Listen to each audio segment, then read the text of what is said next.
What's upper, Dub Nation? That's my very poor E40 voice. Actually, I should try what's upper, Dub Nation? Hold on real quick. I gotta fix a screen right here. Not working too well. Well, let me share the side screen or the back screen with our browser.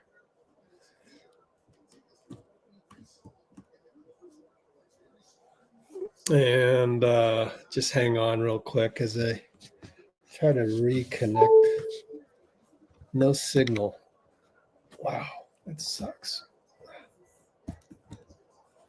It's very sensitive, but it's one of the few American companies that makes these screens.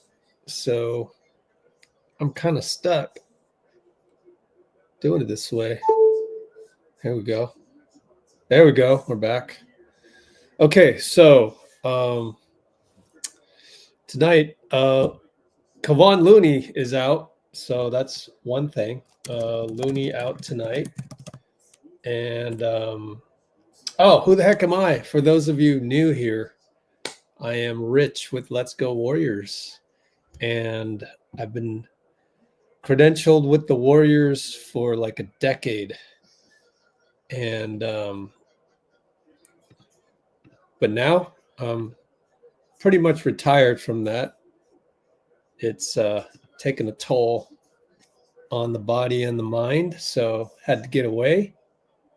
Let's take a look at some stuff. Here are my credentials accumulated, not even over a decade. I think that's probably only 5 years of it.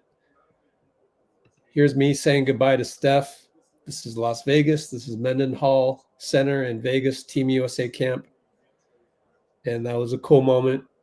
Because at first Steph was like concerned. He's like, "Oh, what happened?" But I was like, "No, I'm fine, health-wise and everything." And check it out. I got the credentials in a new box, and it's a ritual of mine to just get it? Ritual. It's a ritual of mine to pick an old credential and reminisce. So I'm going to pick, I picked that one already. These are all entangled because of the little stretchy bands that you wear when you're at the arena. Here's the Clippers one from October 30th, 2018. Obviously, they're in Intuit Dome now, so I can just imagine how cool it is for all of the beat writers to go to Intuit Dome instead. I wonder how hard it is to actually like find the arena and like park and all of that, because I like to travel on a budget, but when you're in LA, okay, so usually the Warriors will do shoot around in Westwood at UCLA. They like to stay in Beverly Hills. It's more comfortable. It's just, 5-star resort. However, against the Clippers, I'm not sure. And they've been doing less and less shoot arounds and practices, and the NBA schedule has kind of changed where there's usually a game every other day. And so basically, logistically, they probably only did shoot around at Intuit Dome because they'd never been there yet. So anyways, that's a little explanation on road trips to LA, whether they usually stay in Beverly Hills. But I don't know what they did this time, as I'm not on the beat anymore. But today they did have shoot around at Intuit Dome. I'm so curious with that. Let's just go ahead and look at a map. But here on our Discord server, we have all kinds of stuff, raw feeds and GSW feeds. They've thrown a curveball because a lot of writers have migrated to Blue Sky. So now I gotta add Blue Sky, but isn't it gonna be awesome? Once I'm able to add Blue Sky to this, it's gonna be a no-brainer. It's in beta mode. It's not really available yet. And I really got to work on it, but it's hard to like stop what I'm doing and just only work on Discord. So we'll get to that eventually. And so I want to go back to the browser and I want to go ahead and look it up. I want to pull up Google Maps, maps.google.com. I want to pull up, let's see, Intuit Dome. And let's find directions from, I don't know, LAX. Oh my gosh, it's right by LAX. Really? You're kidding me. LAX to Intuit Dome. Start, finish. Really? Wow, that would be super convenient. In fact, I think it would be one of the best road trips. You don't get to see downtown LA, but why bother? Don't even go to downtown LA. Don't go way out there, which is like way the hell somewhere over here. Don't go here. Just stay here in Inglewood. You got up here's Beverly Hills. Oops, that's where they sometimes stay, the Mayburn. That's why I have it favorited. They'll probably stay at Beverly Hills. So yeah, that'd be a nice for Dub Nation wanting to go to LA. Just go here. Don't go to LAX, which sucks as an airport, worst airport in the world probably. But get the hell out of there, get a rental car and go up to Beverly Hills and just stay around here. Got UCLA right there. Oops, that's where they I just revealed where they practice sometimes. And look at that. Intuit Dome is right there. This would be an easy road trip. Yeah. Honestly, way better than freaking Staples / Crypto, which sucked.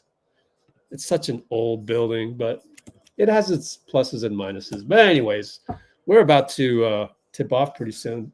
So let's get out of that. I'm putting notes in the comments.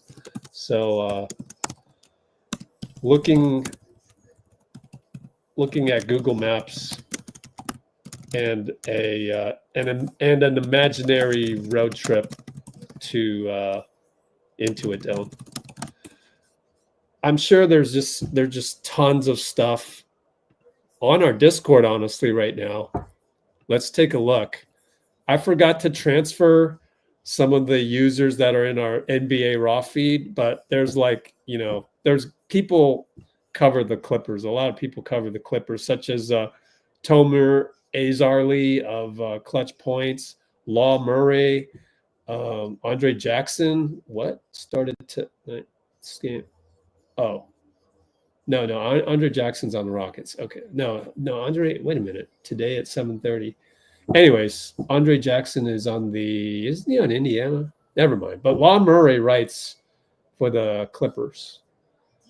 There's a lot of Lakers guys too. Well, we can search in raw feed Tomer. Is he going to come up? Oh, hit enter. Yeah, there he is. Oh, here's our starters. Don't you love Discord? Discord's so awesome. Lindy Waters gets the start. What up? Yeah, Lindy. Yes, Lindy starts. I was thinking Moses Moody in Lindy's absence, but I actually do like Lindy starting a little bit better than Moody. Mainly because I like the force that Moody and Kuminga bring at the same time, and Pajemski. And you might as well keep that youngster group together for energy. Not that Lindy's any slouch, but Moody is more athletic than Lindy, but Lindy can shoot the ball just slightly better and probably can play make and find Steph open just a tiny bit better. They're going to start Chris. As you can see, there's also. I mean, this is Tomaray's release. So Derek Jones Jr. Same old. Chris Dunn is a problem for us when he plays good defense. And then again, if you want to remember back to the previous loss to the Clippers, it's their second unit with Nick Batum. Now I forgot. Just a bunch of long guys that create problems. Let's take a look at their box score. First of all, referees. Let's refresh that, and then tonight. Well, we should go back a day or two to Clippers. Let's find the Clippers. They must have played a couple days ago, right? There they are. Clippers, Houston. And the way they went with it, who won that game, by the way? Rockets bottle up Clippers. Yeah, Rockets have the athleticism to match their second unit, which is Kai Jones, Kevin Porter Jr., Amir Coffey.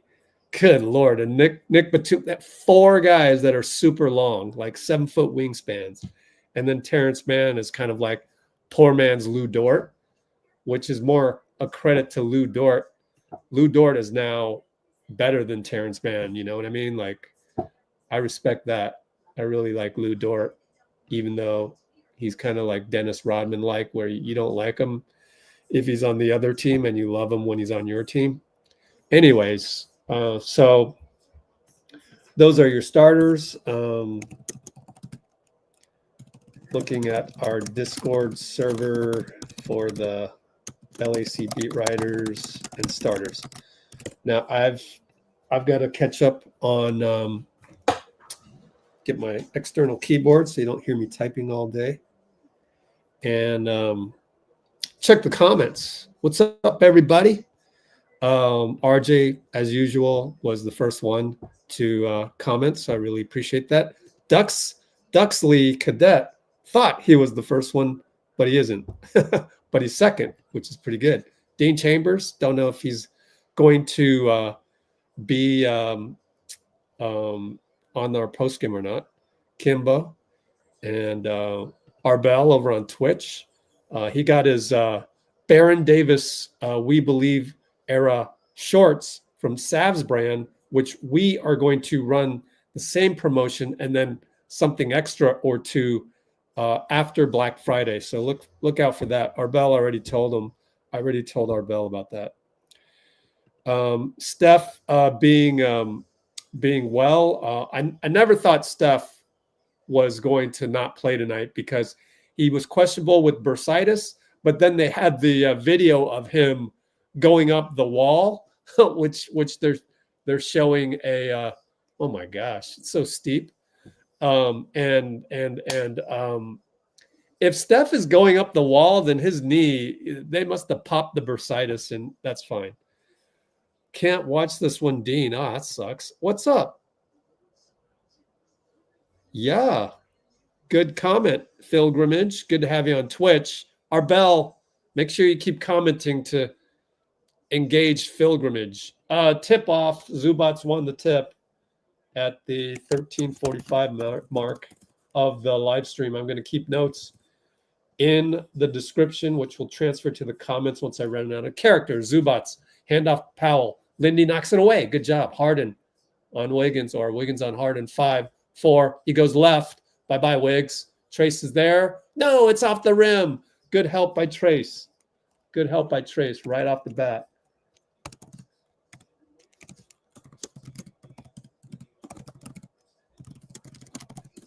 Lindy for 3. Got it. Oh, he's so smooth. He's so smooth.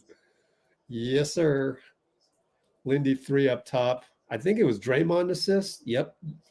You can look at the box score behind me. Easily see that. Harden going to go inside Zubac against Trayce. No Looney today, so that's going to be tough. It's going to be a tough night. He stops Zubac. Kick it out. Powell and Steph. Steph on the switch. Harden and Wiggs. Steph shades over. Harden for 3. Air ball. Wiggs causes an air ball.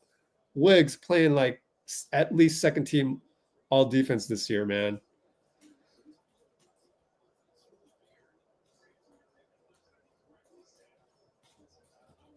right? Playing like second team all defense so far.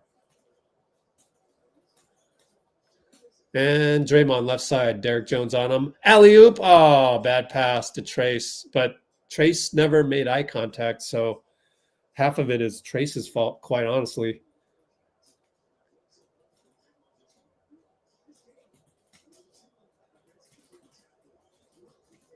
All right, we go corner James with Wiggs. Switch Steph. Hash mark. James switches hands. We blitz James. Zubac's middle. Over Trayce. Good. Good recovery by Trayce. But he made the right decision, and so did James in getting it inside. Fake handoff Trayce over to Steph. Over to Wiggs. 3-ball up. Break the back rim. Here comes Dunn. Dunn crossed Steph over. Steph fouled him. He wanted the foul, and instead it's going to be goaltending, I think, on Wiggins. Man. Yeah, Wiggins blocked it off of the backboard. Wow, good effort, Wiggs. Up. Trayce went to Steph, and Steph didn't go, and Steve got off up the bench and was like, wow. He's complaining to Jerry and Terry. Jerry and Terry. Wow. So there's a turnover right away. James will shoot a 3 over splash over Wiggs. Geez, 7-3 Clippers. We only got the 1 3-pointer by Lindy. And then Steph, broken play, 3-ball good. Lindy got stripped, might have been fouled, but the ball trickled to Steph, and he just launched from the hash mark as one of the Clippers dove for the ball. So a little bit of chaos there. We'll take it. Hand off to James, down the lane. One-on-one Trayce. He causes a miss. Trayce's rim protection is actually pretty good for a 6'9.5", 6'10" dude.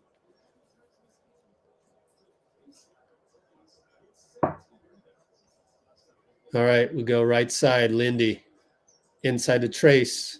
He's not going to shoot it. He gets it to Draymond. Draymond push shot, short. Good defense, Derek. Draymond yells at the ref. James left side, goes middle, goes to the left. Powell shoots it over Lindy. 2-pointer rims in. So 9-6 Clippers, as we only have the 2 3-pointers. Steph and Chris Dunn. Dunn doing the hand check, which is supposed to be illegal, but whatever. Pick and roll Trayce, gets the switch on Zubac, throws it to the other team. Steph's mad at himself. Come on, Steph. James Harden, 94 feet. Zubac is there. Trayce doesn't get back into the play, though. He watched Zubac get a rebound. I mean, like, at least try to get back in the frame because, like, everyone else is so small. So Steph with an early TB-tot, which is throw the ball to the other team. Good Lord.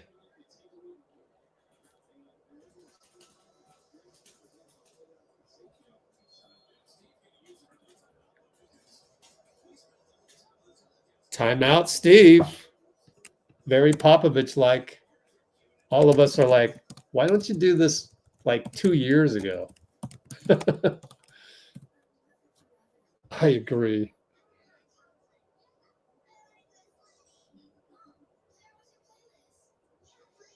So Steph kind of, I don't want to say dejectedly, but it looked semi-dejected. Walk to the bench like that. But anyways. Oh, Wardell. Yeah, we have 3 turnovers already. One by Draymond on the bad alley-oop. One by Trayce on the Steph didn't cut. Actually, Steph is responsible for 2 of those turnovers so far, right? Steph responsible for 2 out of 3 turnovers so far. Yeah, Looney is having an illness. Lindub. 40 water. Bloomer in the house. Key for the game, keeping Zubac. Oh, gosh. Easier said than done when you don't have Looney. We owe the Clippers a loss.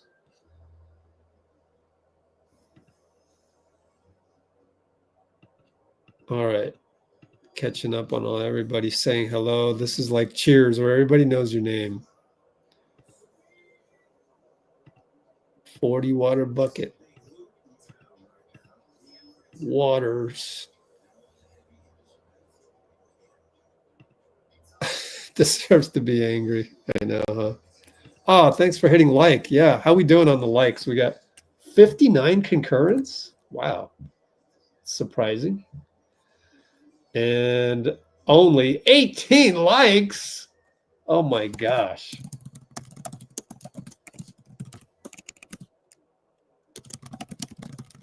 Do the right thing and splash the like button, please. Don't you want more people on here like you that appreciate the positivity that we enjoy? Our bell is still enjoying the Buffalo Bills win over the Chiefs. He's commenting on Twitch. Josh Allen MVP. Prime Shaq, I know, huh? Let's see. Ticker that said just only the team in the league with 12 players averaging 10 minutes. Oh, cool. Cool stuff. That's a good stat to know. So free throws good. Down the lane, Wiggs to Lindy, back to Wiggs. Corner, drives, gets it stripped by James. Another turnover. Man.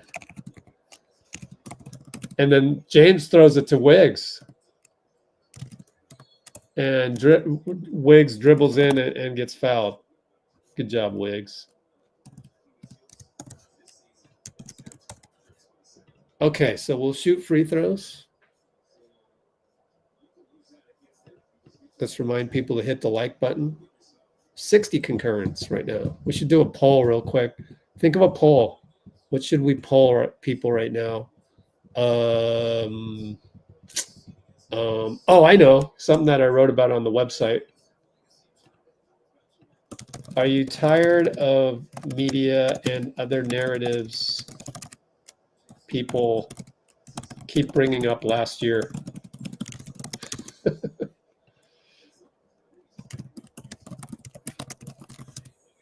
I'm tired of it. Hit the yes if you're tired of it and don't want to talk about last year anymore, for God's sake. Pick and roll. Oh, Zubac's corner. Back to Derek. Left side against Dray. Oh, nice kick to Norman. Norman short on the three. Wiggins there on the closeout again. Draymond lead past Lindy. Lindy and James. Over to Dray up top. Over to Steph. Steph gets another pass knocked away out of bounds. It just takes so long to adjust, whether it's Keon Ellis, Derek Jones, what have you. It's his Achilles heel, man.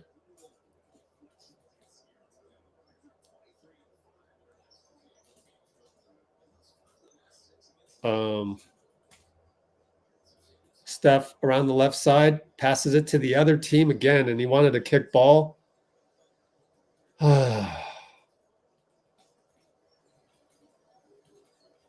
Throws the ball to the other team.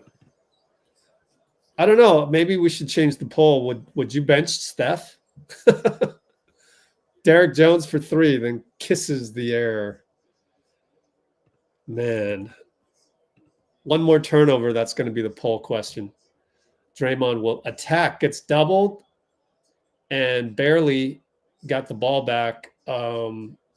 He's going to argue with, God, what's his name? Ty Corbin? Mark Davis, my fault. Oh, JT Orr's not bad. Musa Dagger, he's all right. All right, we're going to baseline inbound. Lindy goes to the corner. Let's see. GP2's in the game. And took out Trayce, by the way. And Wiggins with our favorite baseline inbounds, which is using Steph's gravity. Might as well keep using that.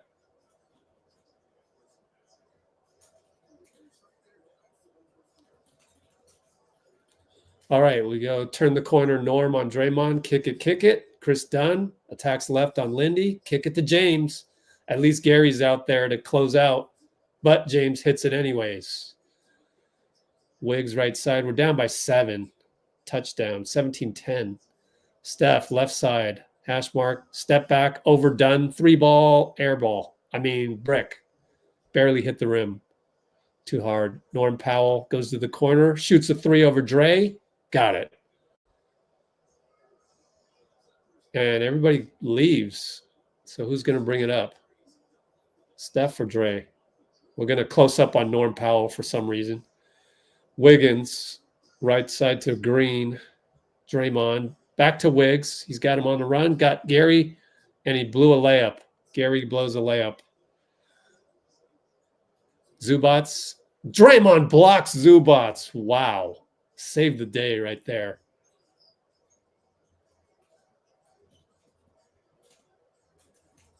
Draymond for 3. Got it. Splash over Zubac. That's huge. That's an unsung play.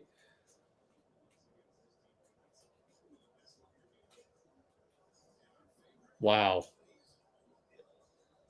Zubac and Draymond, because Draymond's the 5 right now. Taking a huge gamble.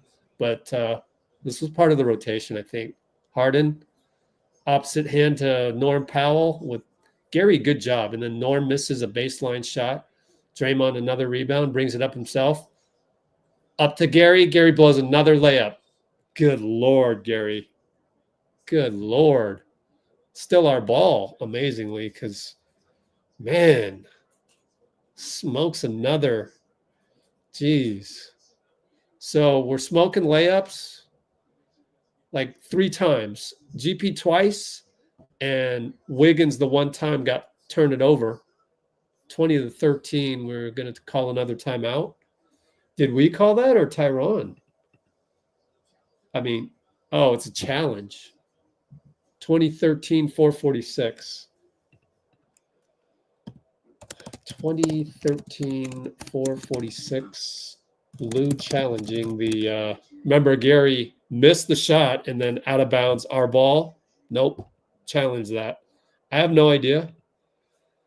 I don't really care because we're playing subpar, namely Steph and GP2. Steph is responsible for 3 turnovers. It says 2, but it's 3 because this Trayce one, that was his turnover. And then not only that, before the 3rd turnover, threw the pass, tried to get it to Lindy. Once again, underestimated Derek Jones. Like, you keep underestimating the guys. Like, you gotta adjust. What is the problem? Like, I can tell every game he's going to have problems with long teams or long defenders.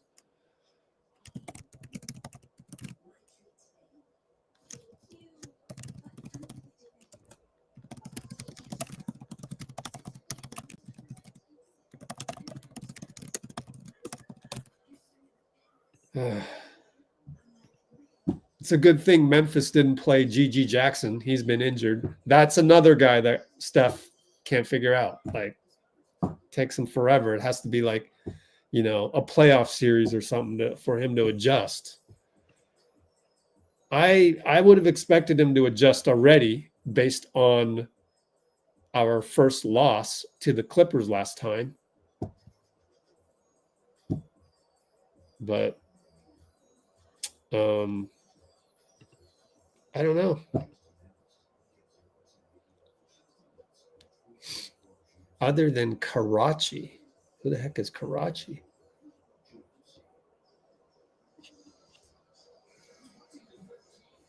Oh, Kawhi. You mean Kawhi?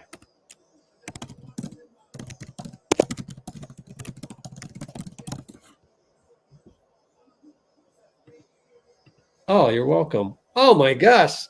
Oh, we got to screenshot this. What do they rule? I don't even care what they rule. I need to screenshot this. Appreciate you. Oh, this is so awesome. Oh, man, I can't. Oh, my goodness. That's it. I'm done. No, I'm kidding. No, I love doing this for you. Honestly, I really do. Like, I totally enjoy doing the play-by-play and adding my insights. Yeah, he definitely does need to yell at Steph. Maybe take him out. If there's another turnover, I'm going to put that in the poll. So it is their ball. Dang, man. Man. Yeah, you're right, Bloomer. Okay, so down low they go Zubac's. Jump hook, missed it. Yeah, good job, Draymond. Draymond got another rebound. Kuminga's in the game, by the way. Gets the ball, goes downhill. Why do you throw it back out? Ah, okay. Steph 3-ball.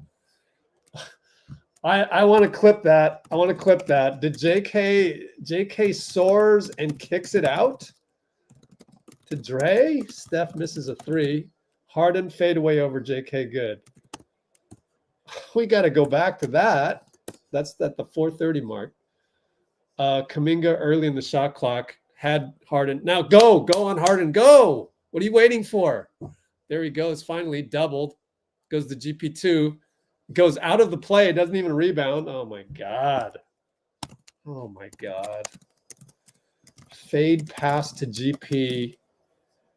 Trots back on defense. GP badness. Oh God. Steph hero ball. GP rebound. Thank goodness. 3-ball Kuminga. Now you're going to do a 3-ball? Oh my God. The bad decisions are piling up. Zubac missed the jump hook. Thank you. Thank goodness Zubac is off. And the bad pass to Hield. Oh my God. My eyes are bleeding.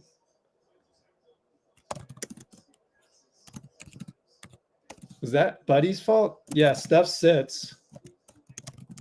I mean, the turnover goes to the passer. This is actually, we've seen worse from Steph, sadly, but he sits down anyways. That's not a turnover on Steph? You're kidding me. They gave it to Hield? Hold up. Okay. Let me watch the replay. Meanwhile, they go inside of Kai Jones. Buddy fouls him on purpose. Oh, yeah, that's a bad catch. Yeah, that's my fault. I thought it was low and outside.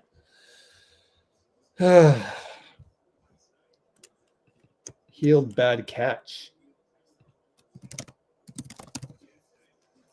When is Steve gonna go ballistic? How many turnovers is that? 5 in the first quarter. We're on pace for 20 turnovers already. In fact, Kai Jones is at the line. Wait, that's not Kai Jones. That's Mo Bamba.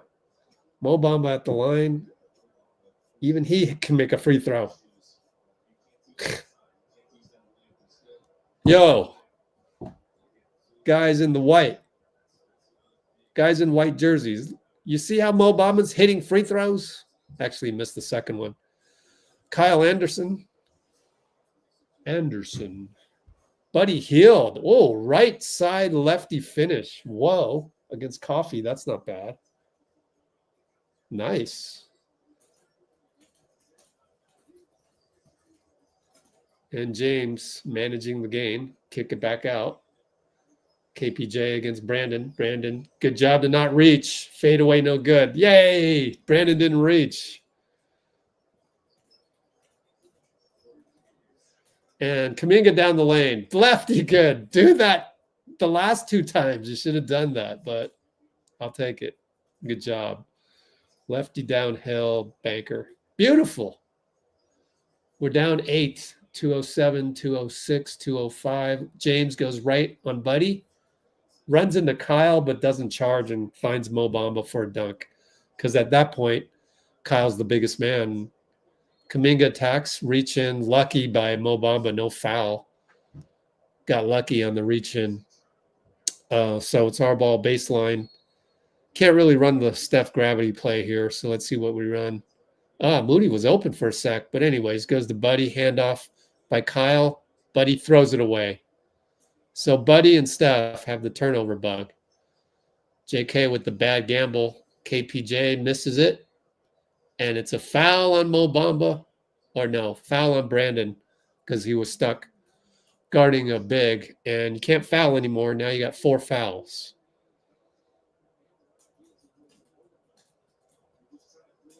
Side out.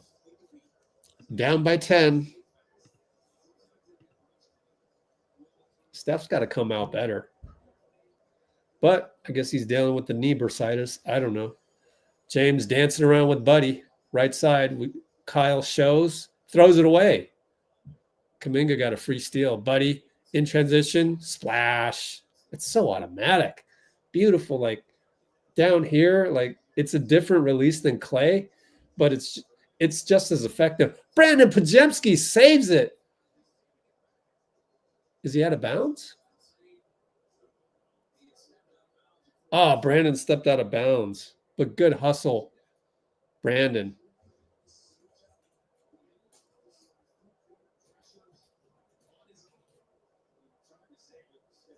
Who knows? Maybe we'll play better after that. You know, maybe it's a wake-up call. See how many seconds they got to get it over. What? They gave us the possession, so he gets a steal. Give him a steal at least. He got the steal. Golly, he never had possession.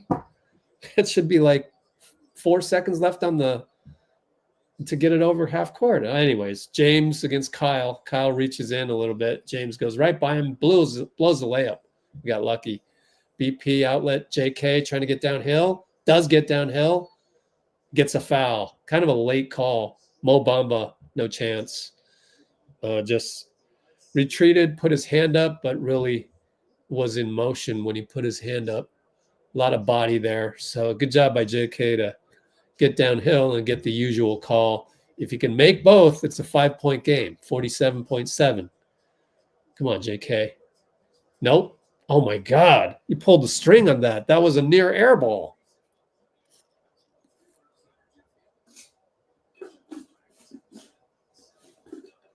As I splashed some water on myself because I forgot.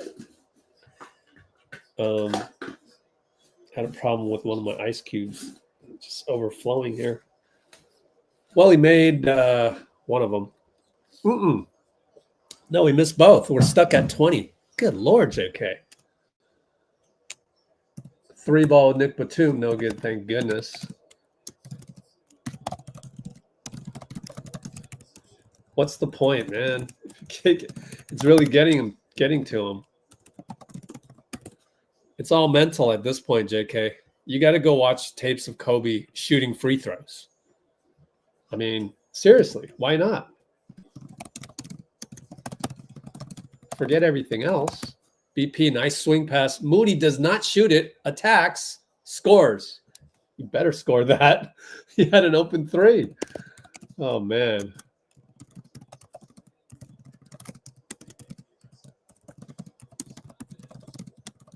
All right, 12 seconds, 10, 9, 8. We're down by 5, 7. James and Buddy can't foul. 4, 3. He goes left. He switches behind the back. Kicks it to Coffee. Good job by Kyle. Good closeout. Missed it.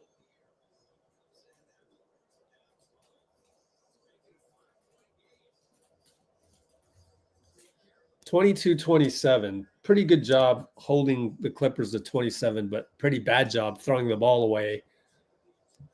7 times? 7 times. 7. We're on pace for 28 turnovers. You can only yell at your team so many times. Oh, man. What's up, Jenny Rose? Yeah, so as far as the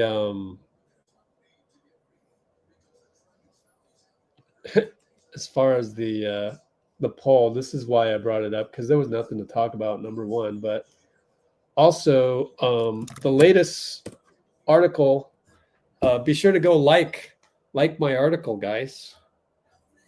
I'm gonna like my own article. Boom. Come on, guys, go like my article right here. Moody, finally somebody on the Warriors stepped up and said, honestly, we actually had pretty good chemistry last year.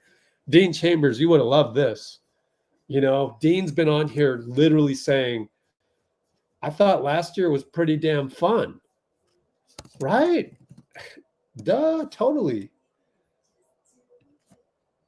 So let's end the poll, as I can add that to the notes. And this is the latest and greatest, by the way. So here is that link. Enjoy that link. And it's that one. Save the description because I just added the link. And yeah, Dean. I can't remember when you said that, but you're totally right. You know, we still won 46 games. I think the biggest disappointment was, I would rank it, one, not having Draymond for all those games. Excuse me. And number two, the times when Clay was just chucking. And then number three, our defense. Point of attack was not good last year. We maybe had two really good defensive games where I saw a glimmer of hope on the defense. And then one game where Brandon Pajemski won the game on a charge against Portland. So that's like 3 defensive games. And that's few and far between. Kuminga down the lane he got some action. He got an immediate play out of the ATO. Oh, I got to clip that. Hurry on the other screen. I got to clip that.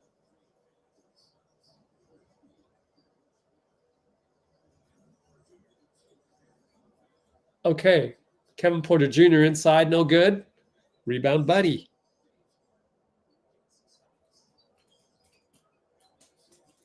We ran a play for JK. Oh, Moody just lost the ball. And that's sometimes, you know, you say he's athletic, but sometimes he's not as athletic. And that's an example right there. Terrence Mann shoots a 3. Short. But Coffee, nobody boxed him out, and JK is going to have to foul him. Let me see what the breakdown was right there.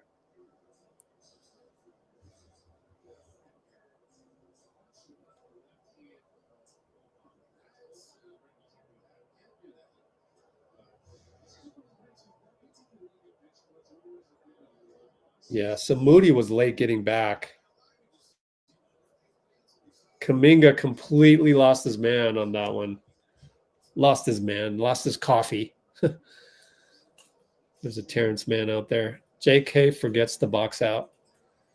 And it's just growing pains. There's so much every game. There's like, I could give him 10 pointers every game, and you just need the reps every game. Then a month later, it becomes 9 per game. Slow-mo with the time stone Euro. Oh, beautiful. He does a time stone Euro, like up fake time stone Euro. Love it.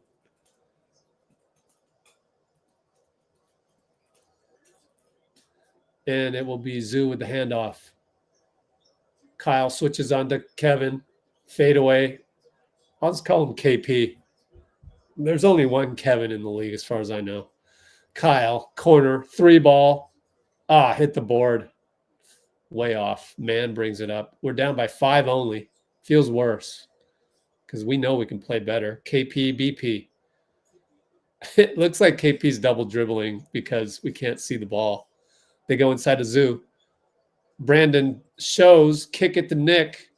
Brandon, you got to go for the steal. That's my criticism of that. Like, they used to have a player he'd like show on the double. Kuminga draws a foul. Way to change direction at the last moment. So JK draws foul, changing direction last moment versus Coffee. And what was the play previous to that?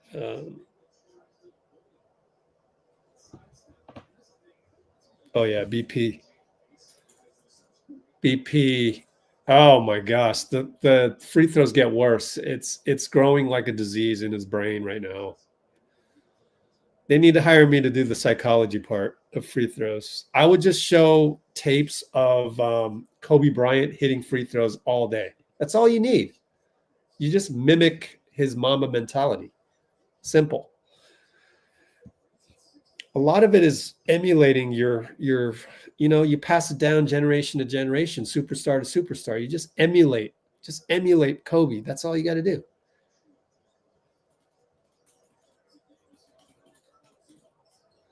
And BP gets a rebound on another Zoo miss. Thank goodness. Lead pass back to BP, over to Trayce. He should have faked a shot. Zubac is going to get called, surprisingly, for a touch foul on TJ, who missed the shot. He'll go to the line and see if we can break out of this free throw slump.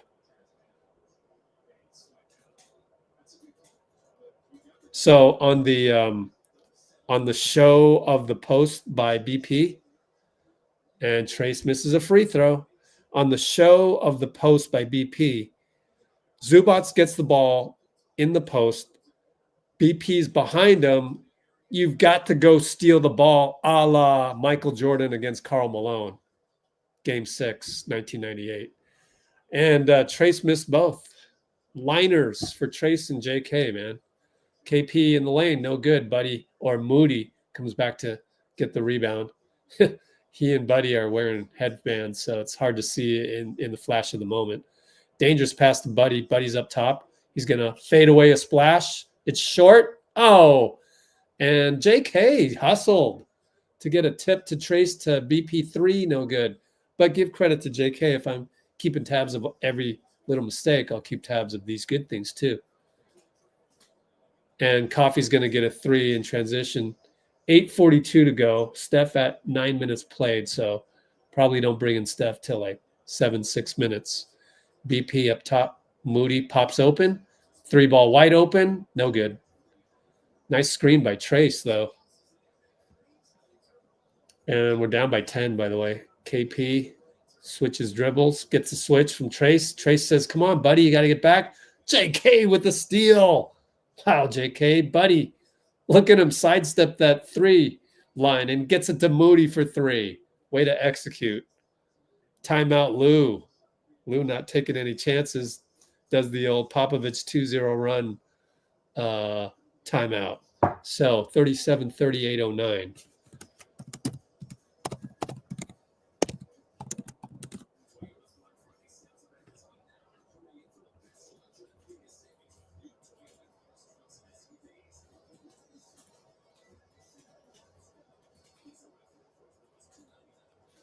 So it all started on that last play with Trayce was getting mad at Buddy Hield for not staying on the blitz. He left Trayce exposed against a ball handler. Luckily, that guy made a cross-court pass that JK read the whole way. And I should take a look at how JK read that one, because that was pretty good defense.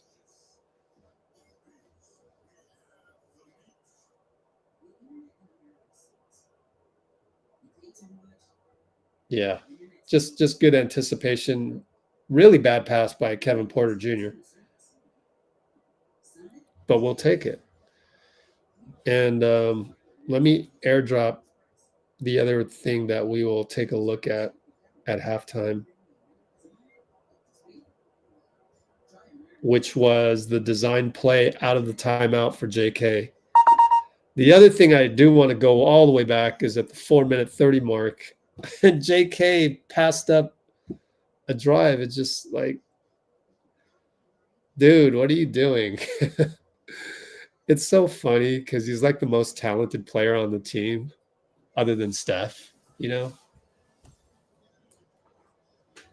Well, Wiggs is pretty good too, but like it just reminds me of like kids, and just they don't know when to pass, when to dribble, when to shoot.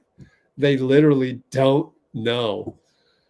And oh man, it's so bad, it's funny, you know. Crosses over into the part where it becomes hilarious. Oh man. Here we got the opposite comments of Bruce and Bloomer per usual. Oh, man.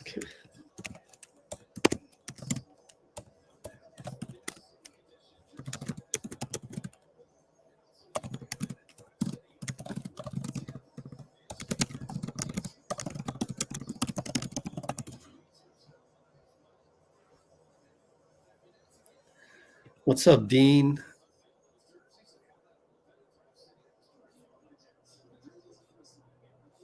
Wow. I guess we really had a lot of exasperation many moons ago in the comments. I'm so slow on the comments. Oh, well. 2-ball by James. Good job by Trayce again. Trayce is really rim protecting today. Bad pass by Moody. Come on. Wow, let's just give them the ball. Why don't you just hand it to him? Oh, my goodness. Man scores on the break. Good Lord. Ugliness. Eyes are bleeding. Jeez.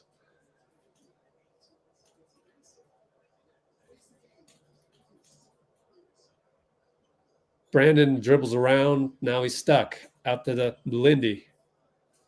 JK at the hash mark. Moody goes to screen, then rolls, then finds Trayce for a dunk. Good play. Good play, youngsters.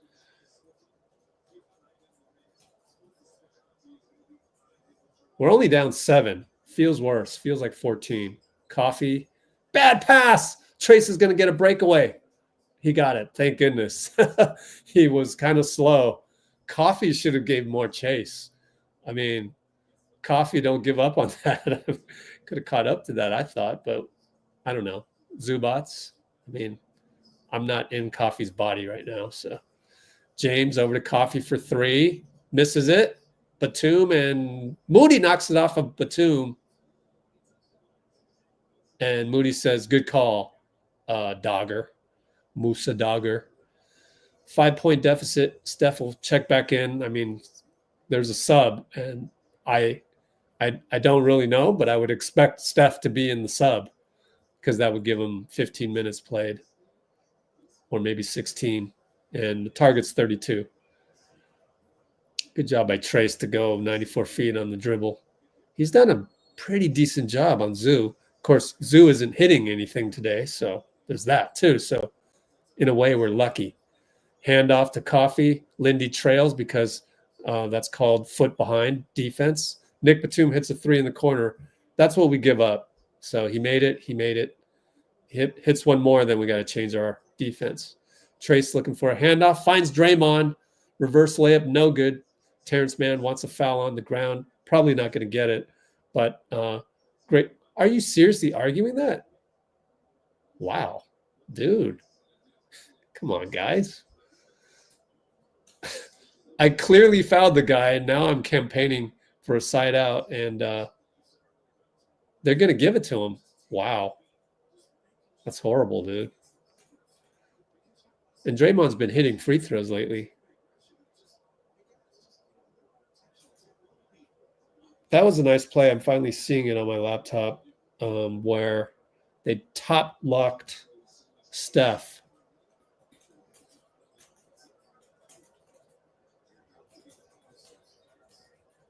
Draymond for 3 in the corner, no good. At least he tried to get the rebound. It bounces right to Mann. And Trayce blocks him from behind. Oh, man, he's protected the rim a million times tonight. Oh, yeah, Trayce. Chase down block. And 1 on this one from Draymond to Trayce. Zubac was switched because of Trace's block. Leads to Zoo versus Dray, which leads to TJD cut fouled by Coffee. And what's the score right now? We're down by 6. Can be 5. No, it's going to be side out. What? Steph misses a 3. He was open. Damn, we should be down 6 at the line right now. What are these refs calling? Wow. I'm just, hold on. Like, can we stop the game and let me digest that real quick? Come on. Terrence Mann hits a 3. No, we can't stop the game. That's some BS, man. Wow. That's a turning point of the game. Wiggins misses a three. Someone explain what just happened. Like, how is that not an and one for Trayce? That doesn't make any sense. This was like 45 seconds ago. Man, Zubac gets a post, finally beats him. He's like 1 for probably 6. 2 for 6. Steph with the push shot. Ooh, it's one of those that you see him practice all the time. Steph pregame routine push shot. That was beautiful. We're down by 11, though. Just too many turnovers. I mean, and untimely weird whistles by the ref. Nick Batum's hot. Hits that one. Timeout, Steve. 4:25 to go. We're down 14. 50-36. Man, that score can look a lot worse than it really feels because of the three ball. And I feel like this 14-point deficit, it doesn't feel like 14, but it is because of that three. I don't even understand that.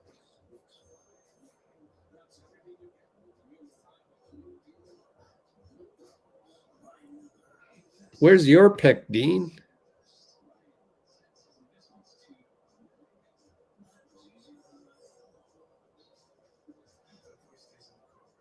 Oh, what's up, Bobby?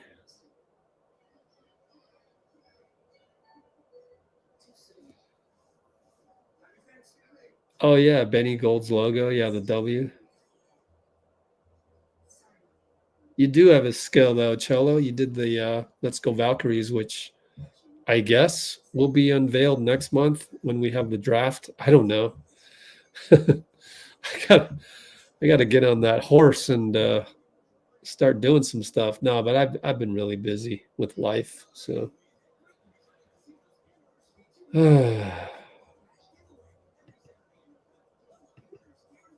Force turnovers and stop turning the ball over as well. Man.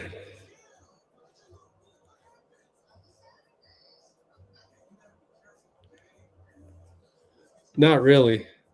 I don't. I'm sure they're making them in practice. So there's a world of difference between practice and actually in a game. If you don't believe me, just go join any men's league, YMCA, whatever. Try it yourself. Be sure to get fouled. Go to the line. You'll see how much different it is. So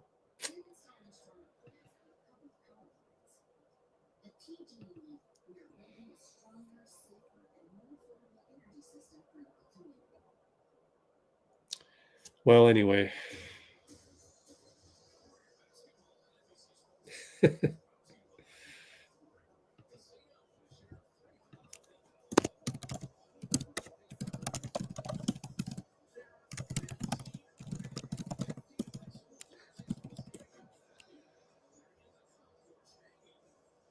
Curry isn't hitting threes. He's not even shooting threes. I guess he is. 5 averages out to 10 threes in a game. So I guess so, yeah. He's not hitting threes.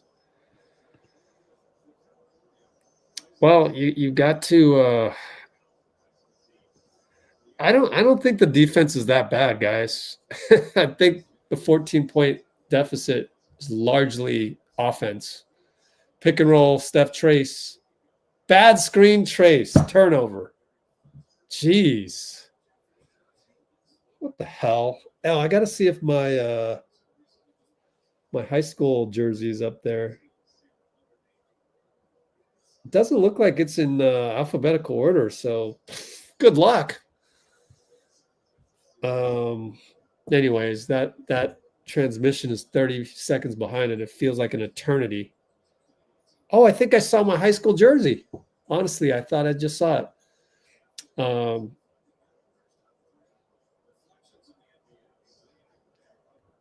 It's a ticky tack, but yeah, it's a bad screen by Trayce. There's no need to just suddenly go to your right while you're setting the pick. It's just this attention to detail.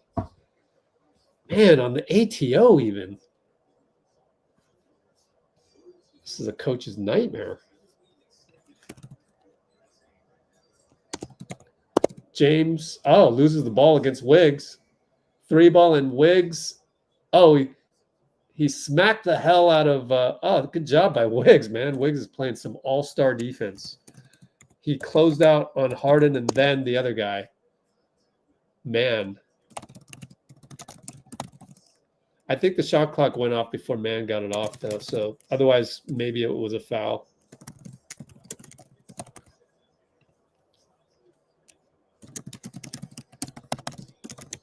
And Steph dribbling around against Nick to Draymond. Draymond will attack Terrence Mann in the paint. Gets to Wiggs, can't hang on to it. He's on the baseline, one-on-one James. 3-2, shoot it. Wiggs spin, James reaches in, foul. James, thank you. How many fouls on James?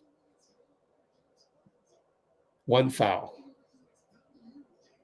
Wiggins goes to the line. Hopefully I didn't spoil myself just looking at that. Let me do this. Well, he's 3 for 3 in the there's your W logo, Benny Gold logo on the belt buckle. Hits it, swish. I won't look at the next one. So we got our starters back in. Nick Batum finally checks out. He was in there for a long stretch, played very well, 2 threes. Norm Powell back in. Down by 13 with 3:30 to go.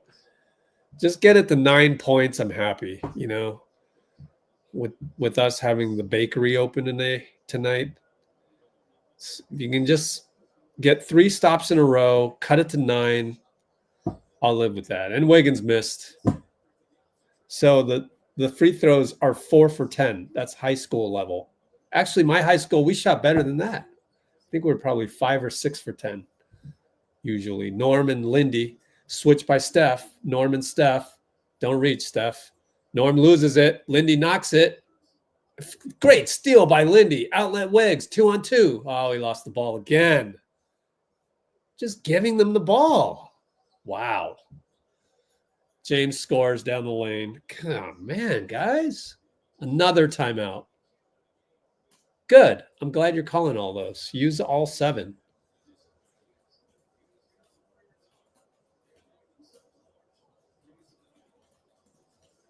Pretty soon, you just got to play the guys that won't turn the ball over.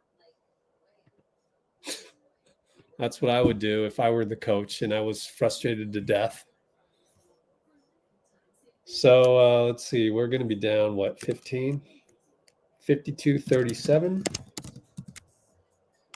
Just keep calling timeouts till you stop turning the ball over. And by the way, James Harden easily passed Steph, but Clippers are our nemesis. We just have no answer to the length.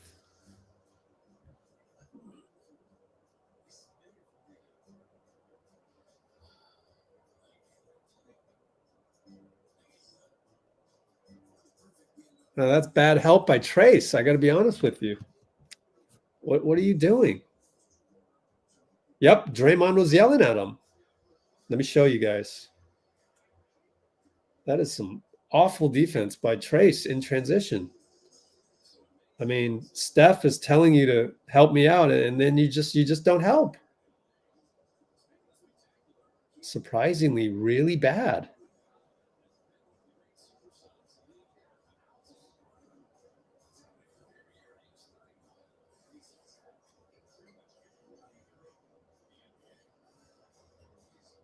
Once Draymond yelled at him, Trayce walked away. Well, Wiggs misses a jumper. I look up and we're missing another shot. Pretty ugly. The funny thing is, like, what adjustment would you make at halftime? I mean, rotation-wise, I don't think Lindy's done anything wrong.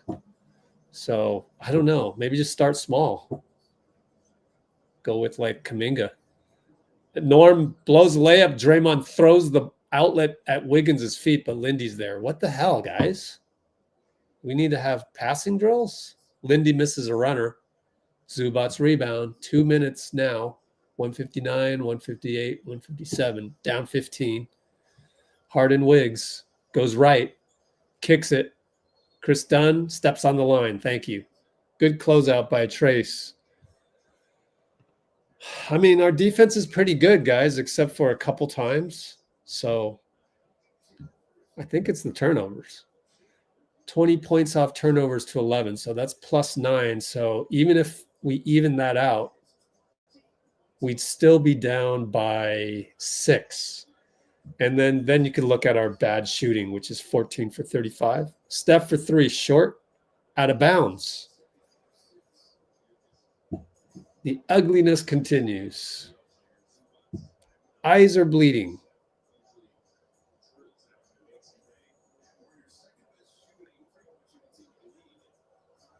All right, they go inside the zoo. Foul on Draymond, man. Well, why call that when Zoo got the pass inside? That makes no sense. How do you teach your refs this? Like, there's no flow to the game. Like, Zubac's got the ball, he's attacking, and then you're still calling the foul. Steph with the steal. Hey, Kuminga came back. That's what I wanted to do. Yeah, go small. Gary is in there. Draymond scores. Good steal by Steph.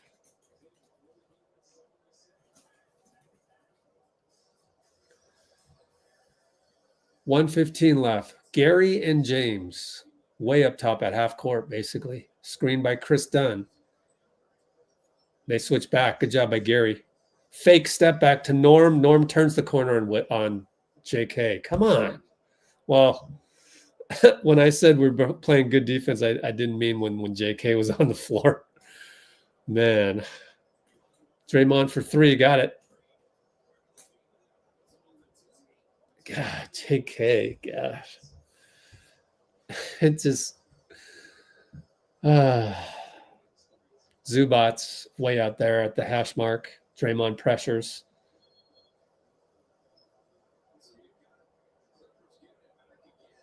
Chris Dunn, bad screen? Or James? Harden?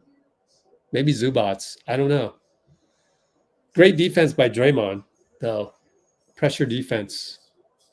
Steph pulls up for 3. 2 for 1. Good. We're down by 8. No, we're down by 9. Can't add.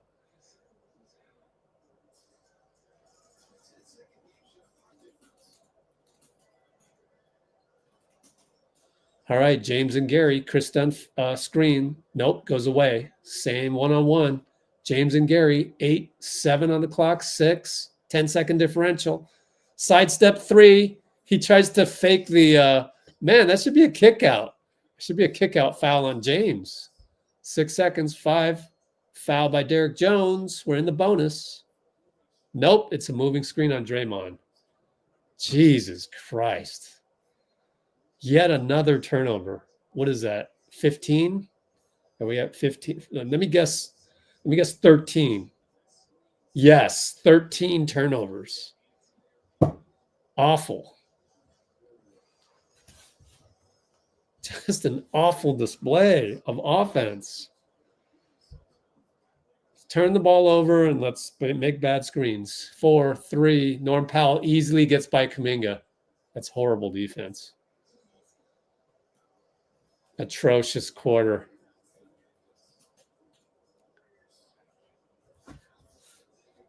Every time you think we'll do something, you do a bad screen and it's whatever. Steph having Ward with JK. Why do you even have JK on him? That'll learn you. Yep, that's just awful defense. I can't play you if you're going to go in there and just hound the guy 3/4 court to let you go by. It just doesn't make sense. I mean, it's one thing for him to score. It's another thing for it to be that bad defense. Like, that was a D-.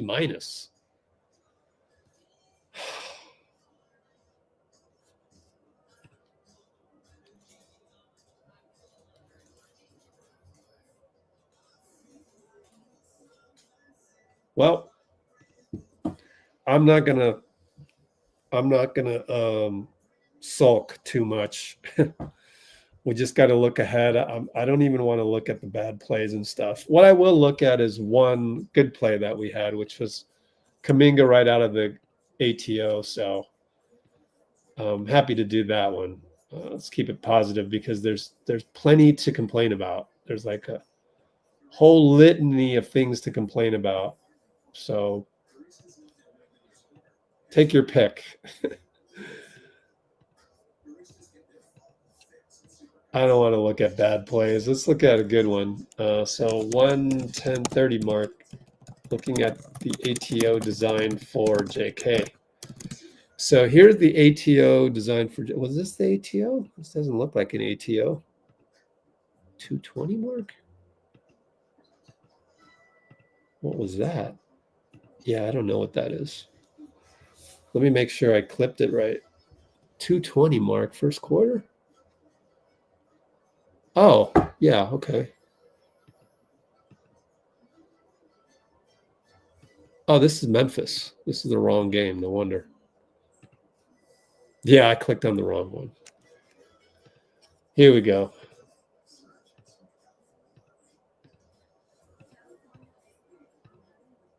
All right, so we just called the timeout, right?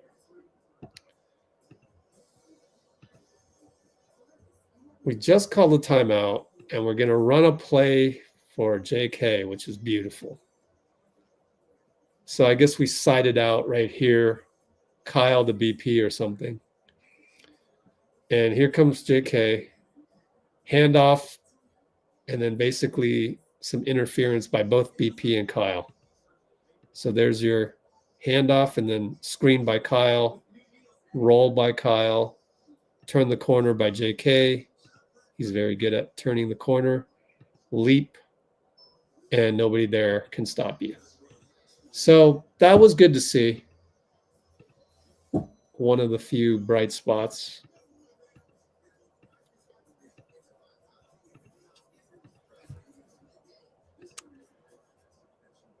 So yeah, BP, DHO, Kyle screen, JK downhill. No Zubats in the picture. All right, let's take a look at those comments. What's the score? 56-45. Wow, it feels like we're down 20 though. So I guess that's not too bad.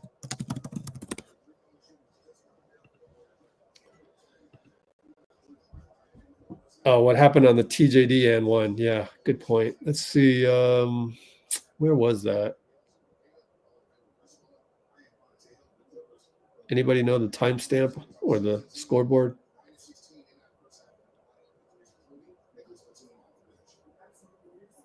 Oh, there it was. 6:04.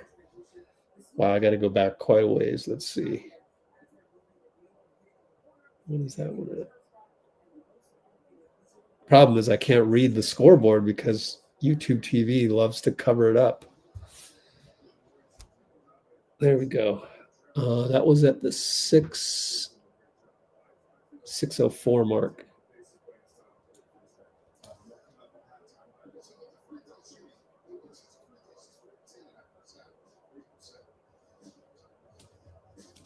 Okay, here we go.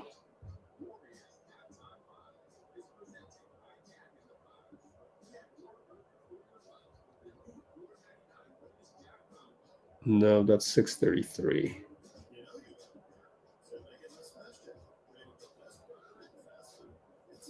Let me see that first one with Draymond. Let me check the Draymond one. Wow. That should have been a shooting foul as well. You're going to see that in a second.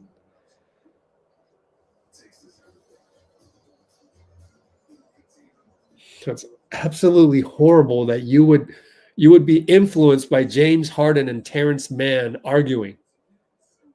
You're so soft. Mark Davis. You're out of my top 5, Mark Davis. That was horrible. And by the way, Steve is arguing with the wrong ref. You got to know which ref made the call. Just you don't go and argue with the other ref. You argue with the guy that made the call.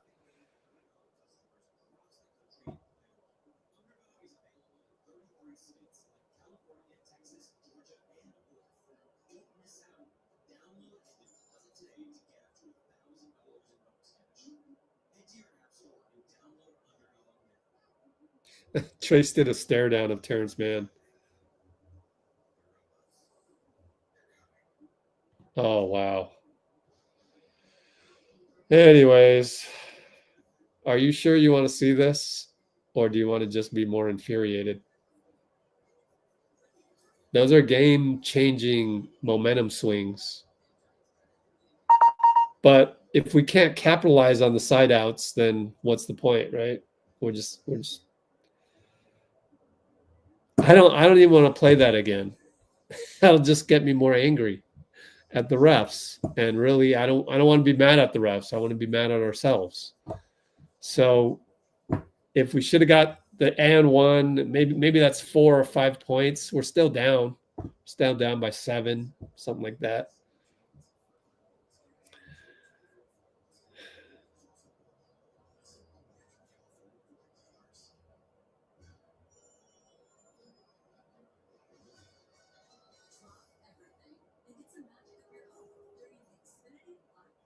Let's see.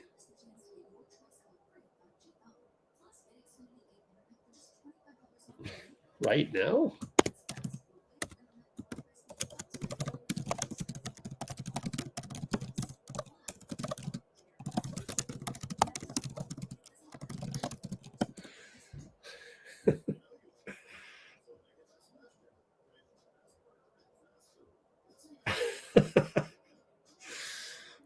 Bruce and Bloomer.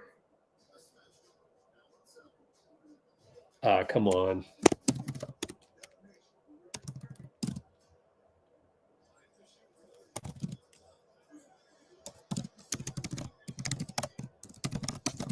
Why are you never on the streams when I talk about JK?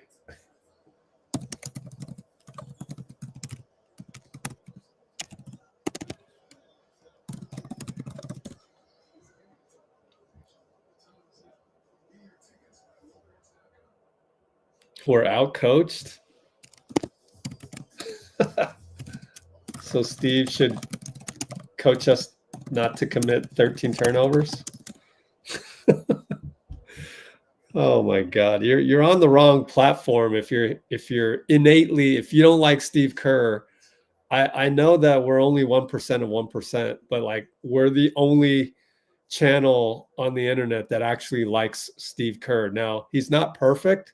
And by the way, my dad doesn't like Steve, and that's fine, but I don't want my dad on the live streams because all you guys do is just complain.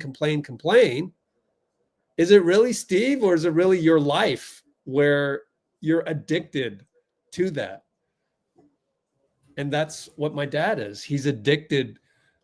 He is the ultimate find fault machine, but that also made him a ruthless samurai warrior when it came to getting out of poverty from Taiwan, coming to this country with one suitcase and building a life. And for me and my mom, okay, that works, but he doesn't know how to turn it off. Therefore, I don't think you guys know, those of you who always complain, you know who you are. Just step up, be a man, and admit it, okay? You know who you are. You guys are addicted. You cannot turn off that stress response. It's a hormone response. Granted, this is a basketball game. It's modern day gladiator. It's a time of competition and stress, but I'm pointing out the fact that you don't know how to turn it off. So you're looking to blame. You're looking to find fault. My dad wants to fire Kyle Shanahan.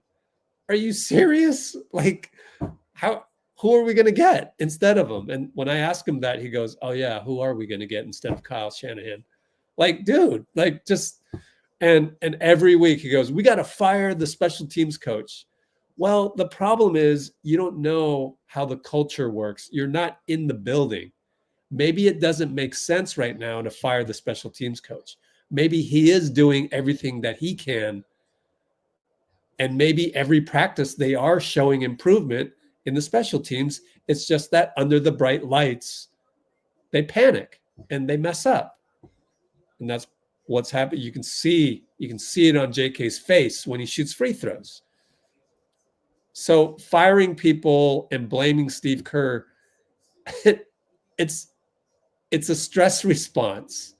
And I'm at the point where I just have to laugh. Like I almost feel sorry for you because you can't get out of that mode. You don't know how to get out of that mode. I mean, I know how you can get out of that mode, but it would take a lot. And, we'd literally have to spend time together, and like, I'd have to explain to you everything to get you out of that mode, because I used to be in that mode, which is honestly one reason why I retired from following Wardell around all the time. It's too stressful. It puts me in a stressful mood. Life isn't as fun anymore.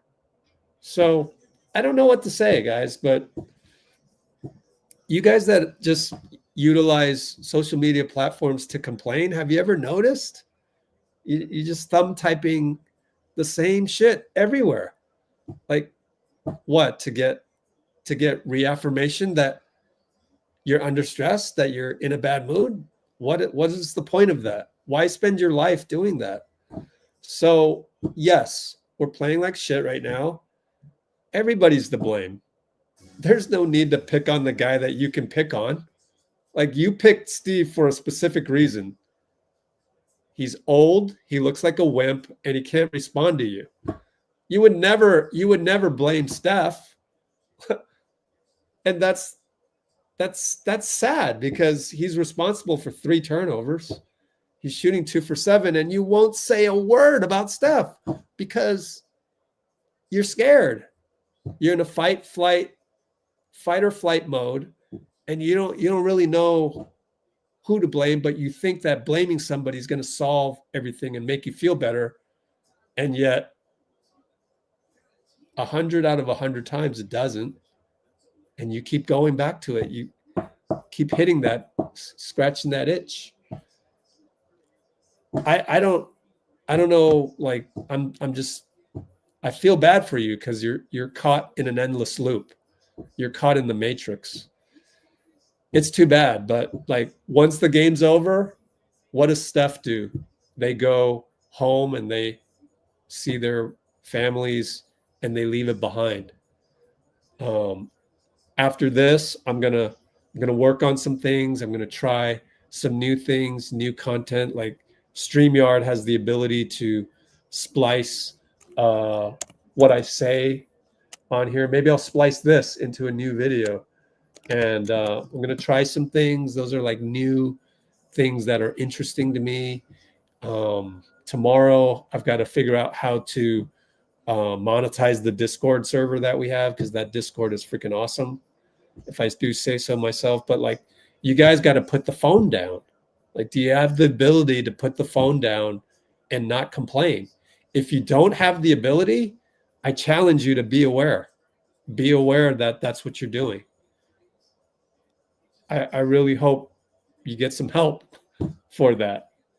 And if you really want the help, if you don't want to be addicted to this negative feeling all the time and hitting that button, just like my dad, he can't help it. He came to this country as a samurai warrior, not literally, but figuratively. He didn't make any friends out here, man. Like, the American culture, he was blackballed where he worked, made a lot of money working, but like, it works in some places and it doesn't in other cultures. Steph gets a 3 right out the gate. Flare screen action with Draymond. Steph 3 via Dray, flare screen, flare play. So I talked for about 10 minutes on people being addicted to thumb typing complaints. And it's like, I feel bad for you. You're literally stuck, and you're just going to keep thumb typing complaints. That's like the most predictable thing out of this entire loss or losing situation. We're down 10 as Derrick Jones Jr. scored inside. A little too easily there. Have to watch the tape to see what happens. Steph on a runner. Nope. Rebound, Chris Dunn. One-on-one with Lindy. Attacks Lindy. Trayce is back, and he disrupts another one. I give credit to Trayce on that. Way to get back. Lindy for 3 on the break. Nope, clanked it, but it goes all the way back out to Steph. And they go to Wiggins. He gets fouled, limping a little bit, but a lot of contact. Probably got hit on the knee by somebody.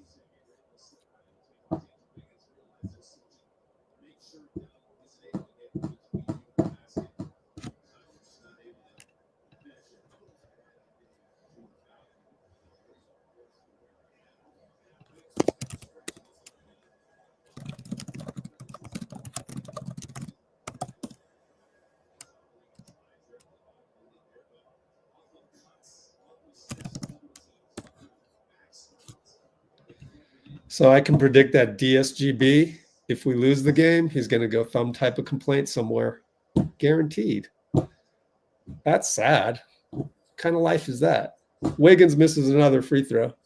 But actually, he's 4 for 6 overall, which is actually better than the team average, sadly. Steve was really funny on the podium recently.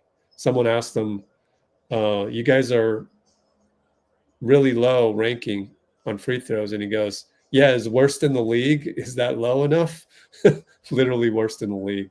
Draymond attacks, gets the ball knocked out by Norm Powell. He yells at Mark Davis, no call. Mark deserves that, and better not give him a tech. Wiggins around the curl, back to Lindy for 3, in and out. Ah, man, that was online. Lindy's shot so pure, but missed that one. Norm Powell, no good. Lindy rebound. Good job, Lindy. Trayce, handoff. No. Good defense, Chris Dunn. Trayce attacks, blows the layup. All that, we're down by 9 thanks to the 3 ball by Steph earlier. Harden inside on Lindy. Fade and then kick it to Derek. Back to Harden up top. Lindy crowding him. Good job. Make him drive. Keeps him in front.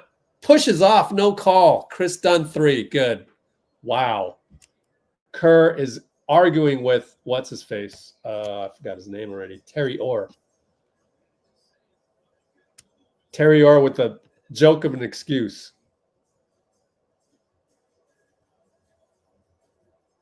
Yep. Steve has every right to be mad about that. The refs not very good tonight.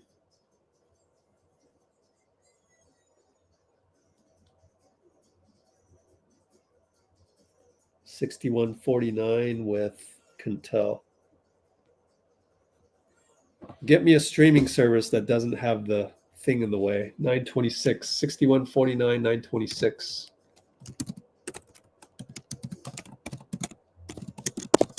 Steve did everything could do to politic that one, but I agree. Terry Orr is not that good either. Been in the league a long time, but so that was great defense by Lindy. No reward though.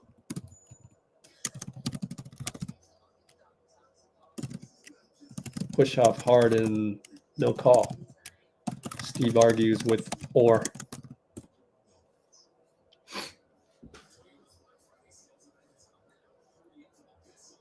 Even the Clippers announce it. Oh man, yep.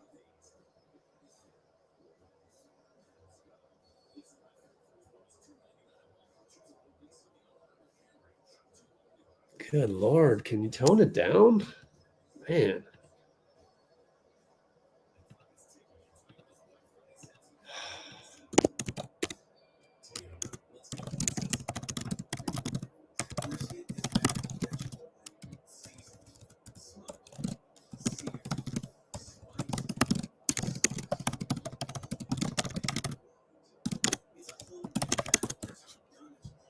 That's twice, anime. You got to stop with that. Like, I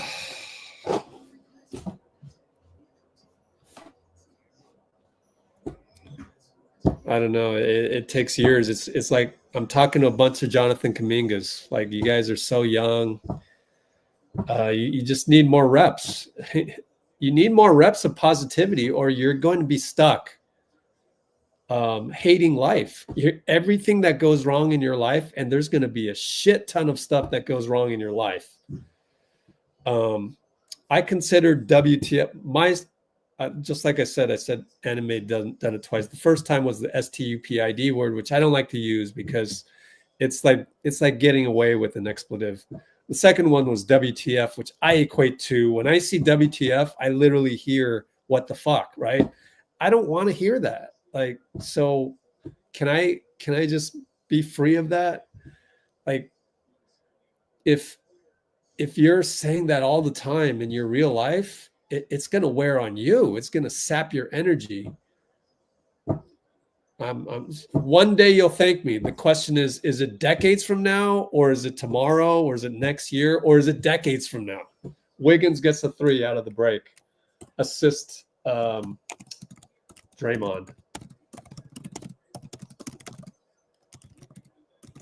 Great pass by Draymond on that, by the way. We're down by 9. James met by Draymond. Great defense. And kick ball by Draymond, even though the pass went right to his foot. I mean, can they clear that up in the rule book? Dean Chambers. Like, if you throw the ball at somebody's foot, can we change the rule book just to say that that's not a kick ball? I mean, you're not lunging for it. You threw the damn ball at my foot. Chris against Trayce. Over to Zoo on Dray. Handoff Norm. Dray's there. Steal Lindy. They didn't call it on the DPOY. Draymond left side. 3-on-3. Find Steph. Steph flyby. Got it. Oh, Draymond. So good, man. Dray steal. Lindy outlet. Dray waits for Steph. 3. Beautiful. James and Wiggs. Sheds him. Nope. Oh, back to Chris Dunn. Attacks Trayce. We've made an adjustment. Draymond is guarding, and Chris Dunn scored, so maybe we won't do that. Draymond threw the ball to Norm Powell. What are you doing? Chris Dunn for 3. Stepped on the line. Thank goodness. He messed up. And the bench was there to yell at him, like yelling at him to miss, and he stepped on the line.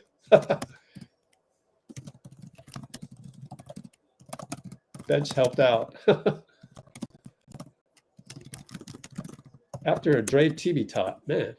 And we run, didn't see Draymond wide open on the misdirection. Steph over Zubac scores. Oh my God. We got to get a still shot of that. 7:46. We're down by 5. See?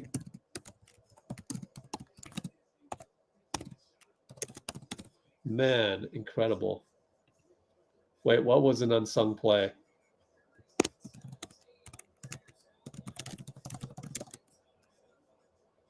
Steal? Anyways, we're right back in it. All of that complaining. See, you could have just not complained the whole time, and then we'd still be down by 5 at 7:46. And instead, you can't enjoy it because you're in that mood of complaining. I'm just saying. I'm just pointing it out. Like, I'm happy. Okay, so that was let me watch that play one more time, see how it developed, because it started out with Trayce missing Draymond on the cut late, but then Lindy and Trayce set a pick, and just Steph, we got to get a still shot of that. That's amazing. Rainbow over Zoo after picks by Lindy or Trayce and Lindy.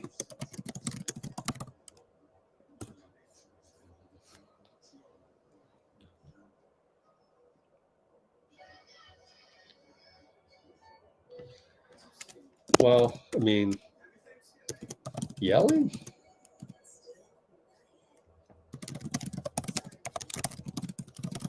Where you place your attention is where you place your energy. I shouldn't have even paid any attention to that, but I want to help you.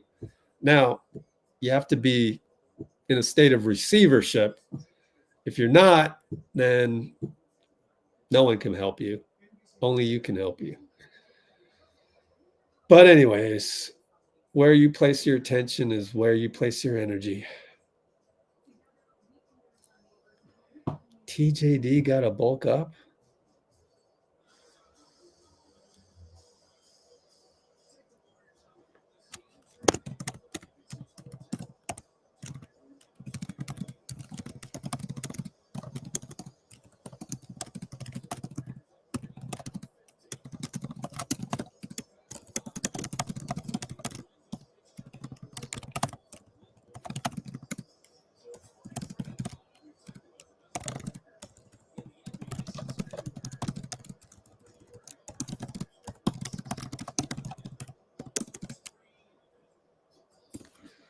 All right, Harden, pick and roll Zoo. Lindy's there. Draymond steal. Ah, credit Lindy, who has the ball right now. Right side. Lindy's playing great. Playing like a grizzled vet. Steph finds Trayce on the baseline open. Has Steph got gravity? Oh, man.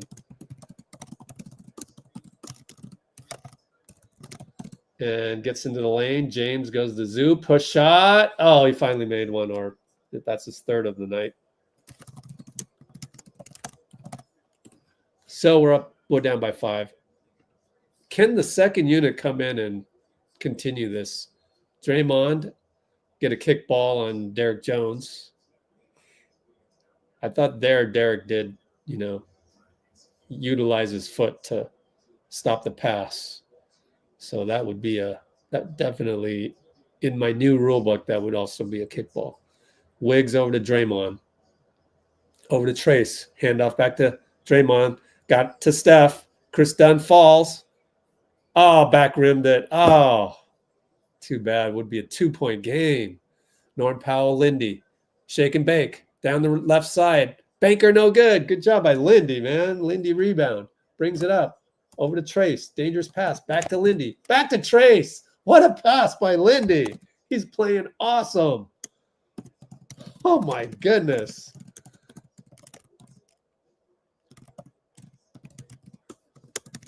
Wow, what a pass. I mean, that's an unsung play. Chris Dunn for 3. Come on. Short. Lindy, another one. He's got 4 rebounds. Right side on. Entry pass to Trayce in the post. He's doubled. Nope, the guy goes away, but he's off balance. Goes to Dray. Push shot over Zoo. And out. Missed it. I can't be mad at that. We're down 3. Norm over the Zoo. Zoo. What? No call. It's a clear charge on Zubac. Oh, my God. 3 ball by Norm. Unbelievable. Terry Orr swallows his whistle again. What the hell? Oh, my goodness. Unbelievable. Jerry Stackhouse yells. Terry Orr swallows whistle again.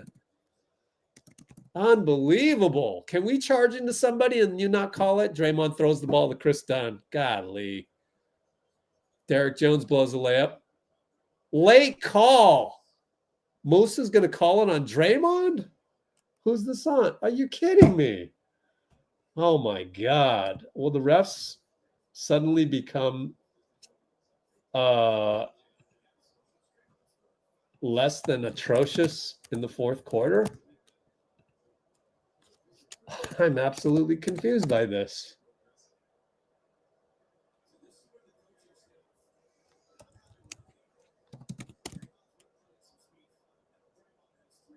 Man, what just happened? Well, the bad part is Draymond didn't need to throw the ball to Chris Dunn. I mean, if we lose this, I totally expect Draymond to go on the podium and said, I lost that game. Throwing the ball to the other team 4 times.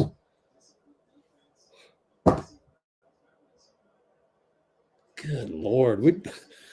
Please get this cleaned up by game 82. I mean, preferably by Christmas, but you know what I mean? Like, You keep talking about it. You keep saying, "Oh yeah, well, we gotta stop doing that," and you keep doing it.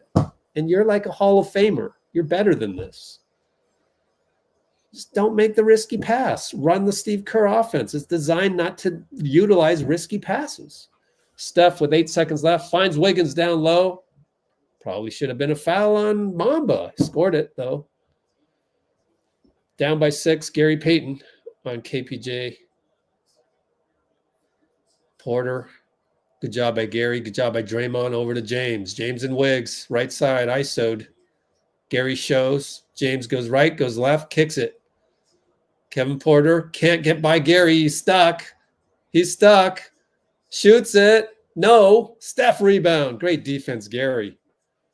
Steph, 3 guys on him. Fakes a 3, gets it knocked away, gets it at half court back. Golly. Screen by Dray. Pull up over Bamba.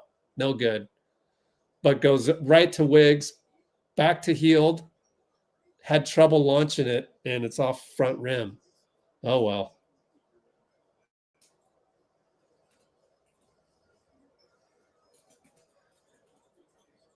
Paul Coffey missed it off rim. Draymond tip, Draymond rebound. Heald was there too. And Gary dishes the Heald, missed the 3. Oh, well. But he's got 2 good looks.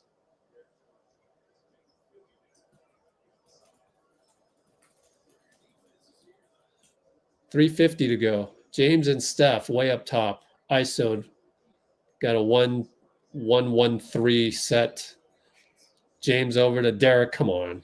Missed it. Thank goodness. Touchdown pass. Wiggs from Steph. There you go, Steph. That's more like it.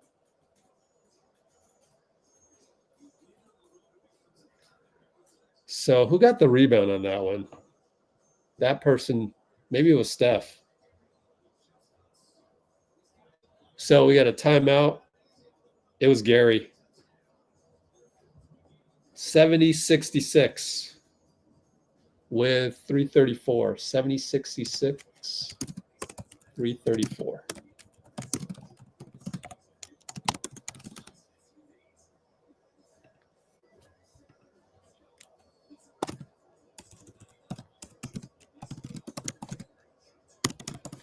GP's playing great.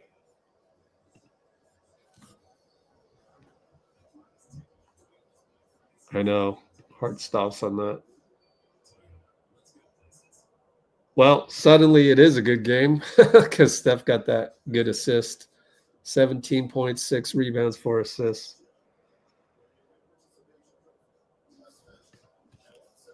And you guys really just hop on here to complain or something? Because, like, I did a video on this. It's literally in the title.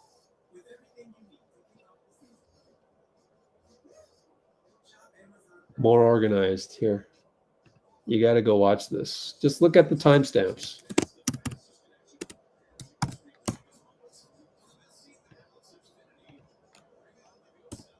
All right, we're back to action.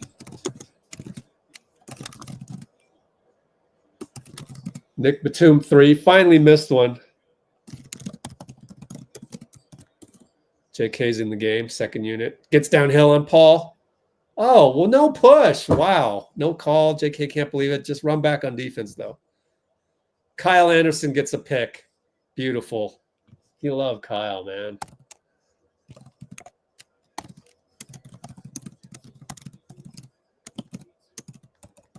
And it's Pajemski over to GP over to JK. 4-3. Got it. Line drive.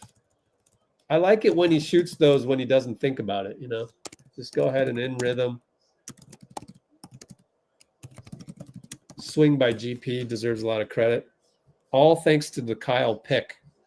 James Harden, Euro step. Missed it! GP, great defense, rebound. I mean, he did what he could. JK feeling it. Nope, gives it up and throws it away. Man, another one.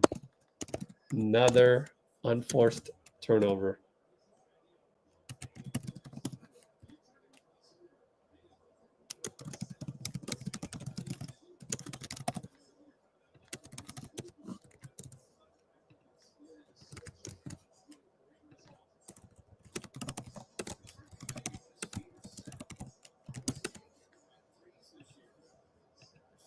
Okay, we got KP against Buddy.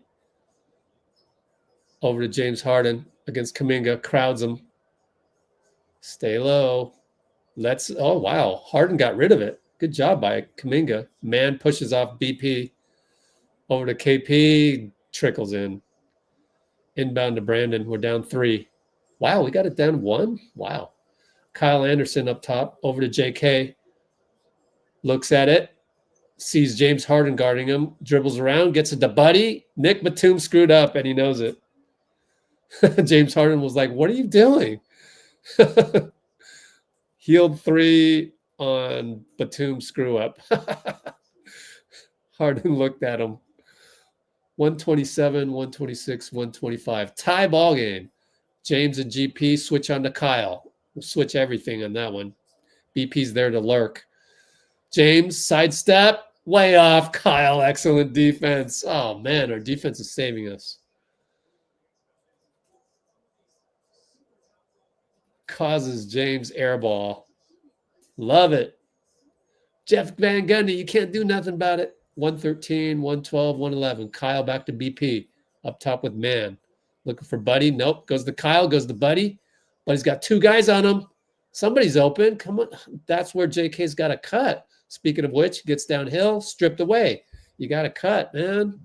I'm just telling you, I don't know if it's part of the playbook or not, but just cut hard. Man. Buddy doubled and nobody cuts. It's frustrating for me. Former coach. KP finds Nick, blows a layup. Lucky. GP, another rebound. Outlet healed. Met by James. Back to GP, back to healed. Terrence Mann comes up. Good defense, Man. BP. Splits. Goes to JK. JK, late shot clock. 3 ball, no good. BP tip. Got his own rebound. Over to Buddy. Over to Kyle. 9 on the shot clock. 19 game clock. 10-second differential. 5, 4, up, deflected. Kyle, 3, 2, go, Kyle. Slow-mo fadeaway short. 7, touchdown pass, Man. Too tall is Kyle. He's stuck. 2, 1, Paul Coffey, overhealed. Banked it, almost went in. Oh, they're going to call a foul? Foul on Buddy Hield? Oh, my God. You're kidding me. Let me watch the replay. Maybe you challenge this. There's a lot of they're going to go check and see how much time was left. But during that time, maybe you go challenge this.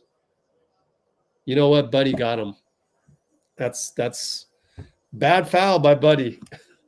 Didn't look like much, but then you watch the replay. Mindless.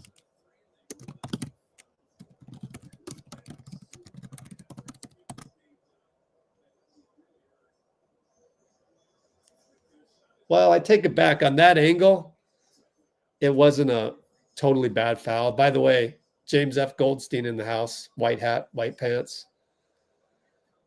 He's like 85 years old or something.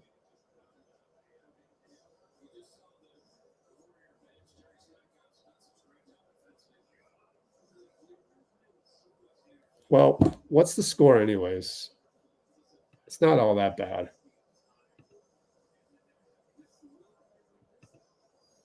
Yeah, where it's tie ball game, maybe down by 3. It's not that bad. It is what it is. Bad foul by Hield. Oh, well. Just got enough of them. You know, Buddy's a little thick-boned.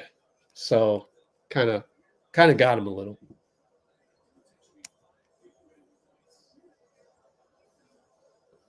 Reset game clock to 0.7. 3 free throws with 0.7.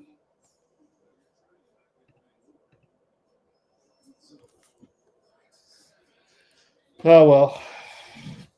Let Coffee shoot that, you know? He makes it. Like, that's Paul Coffey.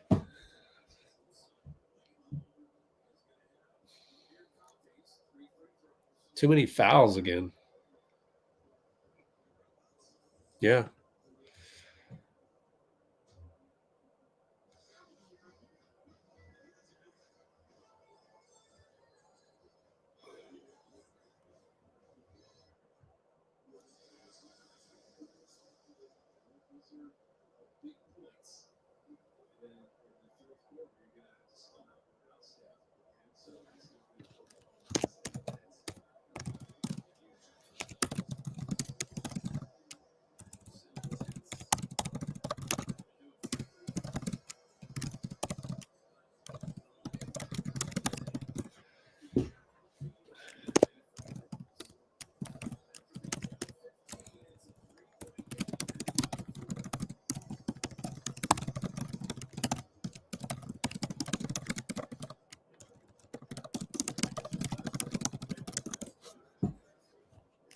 All right, down by 3, 75-72. I mean, all in all, giving up 75 points after 3 to the Clippers, that's not bad.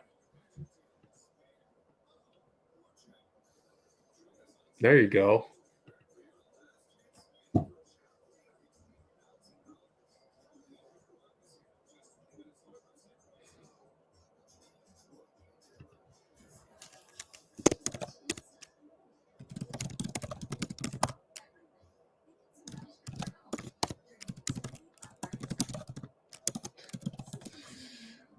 I'm giving too much energy to this. Like, I can't force you to like think differently, but like it's a little draining. Like all the complaints. You know what? Let's do this.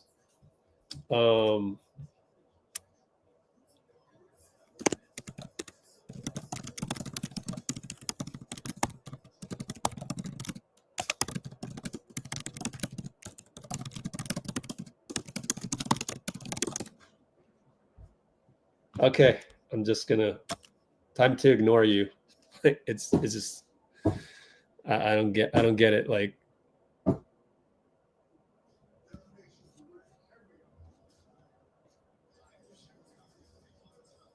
Trayce Jackson Davis hasn't rim protected, or did I miss something? He's done well. Lindy Waters is getting in front of people. 5 steals, 3 blocks, 4 blocks.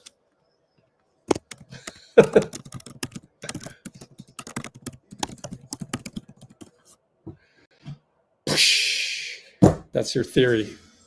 Going up in flames.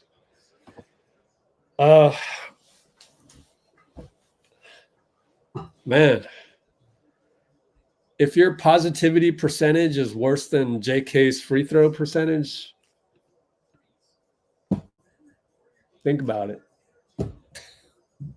What if you never complained, right?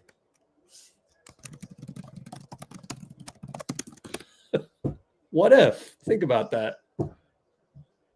That'd be an amazing invention. That would be I would top Elon Musk. Oh, we just gave up a dunk to Terrence Mann. Somebody forgot to guard him. And there's your second unit defense. Oh, God. Oh gosh. But no, I wasn't even gonna. You brought it up, man. JK up top, 8 seconds. Up, loses the ball over to Moody. Moody in and out and in and out. Oh man. In, out, man.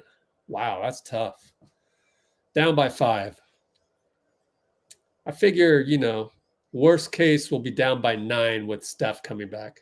Zubac, Kyle Anderson, Brandon doubles. Get back, Brandon. They throw the ball at Buddy Hield. Thanks, Nick. Batum, Hield over to BP. Move, Hield. You're standing there. BP for 3. In and out. Hopefully we'll get 3 fouls. I'll bet you they'll call on the ground. On the ground. You going to do that again to me?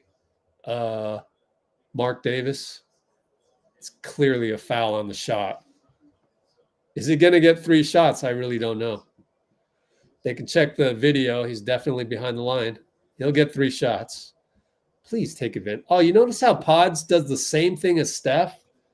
He'll touch the nail and then move his left foot back. That's what Steph does. I notice these things,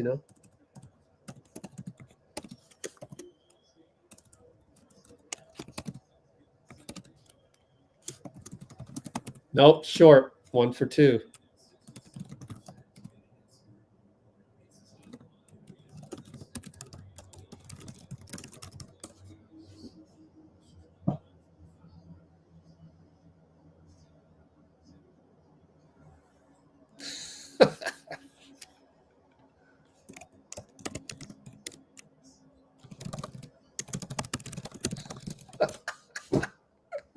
That's it. I'm not going to give you any more attention. That's it. I gave you something. You'll thank me later. It just depends. Is it going to be decades before you thank me? Or is it going to be tomorrow, 10 minutes from now, a year from now? But is it going to be decades? Don't know. Usually it's decades. J.K. Fadeaway missed it. BP tap, no good. Good effort by BP to tap that. And man's going to go 94 feet. Buddy stayed in front. Out of bounds on Nick Batum. Got lucky. That's where, like, J.K. should watch tape on Nick Batum, just like how to be physical. But he's so young. BP and Kyle, handoff. Moody back to Kyle. Kyle looking, but JK's not moving. Wow. They find BP. BP blocked by KPJ. Come on, JK, move.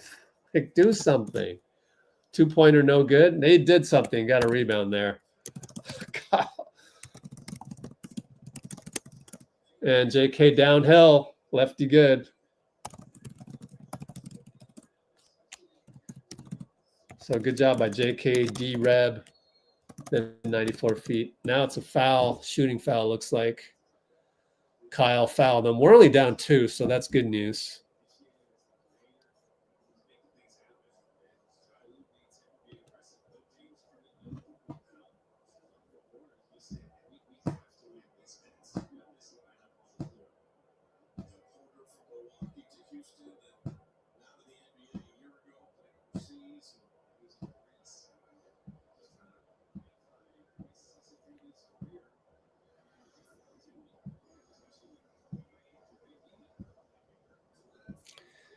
So KP hits the free throw.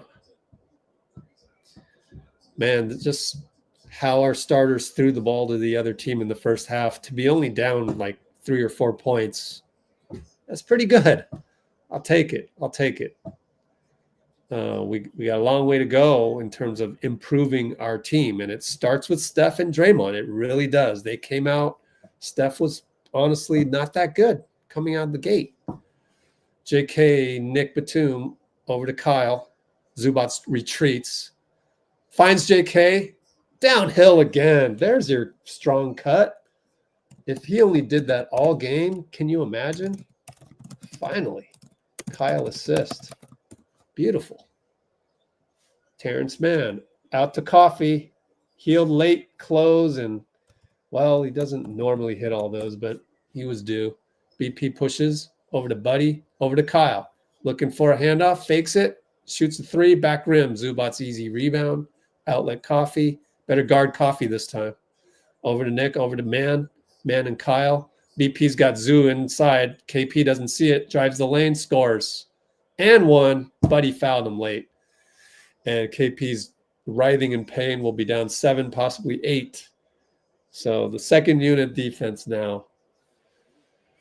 But they have Zubats to worry about, especially, in the absence of Looney, who's out sick. I don't know.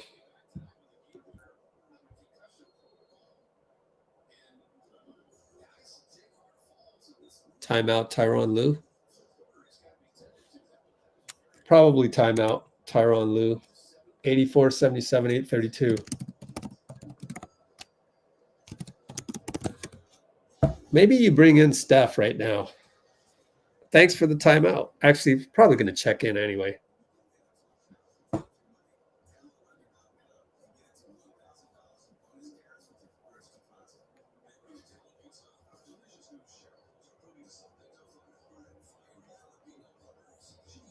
Concussion. Yeah.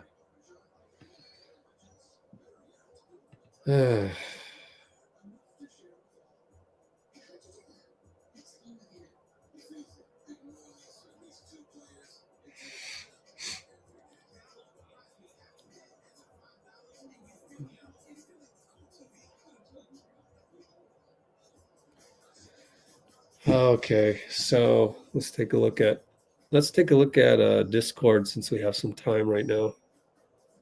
See what's going on, what people are tweeting out. Let's go to the raw feed and let's go here and let's go all the way down. What's going on here? Oh, that's the Sacramento Kings logo. Oh, interesting. They went throwback. Dyson Daniels clutch defense. Oh wow! So Atlanta beat the Kings. Uh-oh, they're on their way. They're coming here to Chase Center in a couple days. Wow, vanishing act. Wow, that's extreme. It's a little yellow journalism there.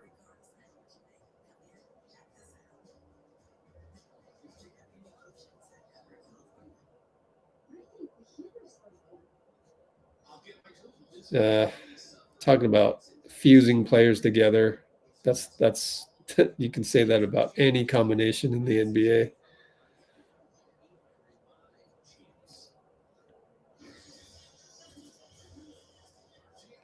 Yeah, we're 6 for 15 on free throws. Good Lord.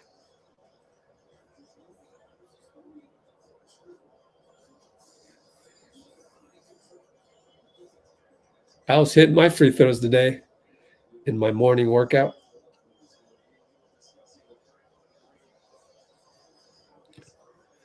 Man, it felt good. You just got to be locked in, literally. Yeah, it's got to be like Kobe Bryant. And the only way that I literally just emulated Kobe and Michael at the line today. Really, you just take a couple dribbles, make sure you're centered. I do the thing that Steph does: touch the nail, move the right foot over. Do this. You don't look at the rim. Don't look at the rim. Then you look at the rim and you fire it. Like if you watch Kobe and Michael, that's what they do. They just go up there and one look at the rim and fire it. Like no doubt. And that's what I would teach. But I don't get paid enough for that.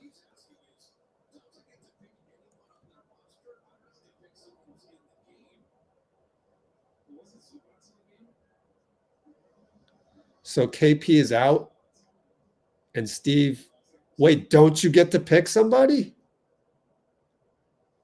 Did he pick Coffee? Must have picked Coffee. Fitz is saying that he was only allowed to pick someone on the floor, and that there's no way he can pick anybody.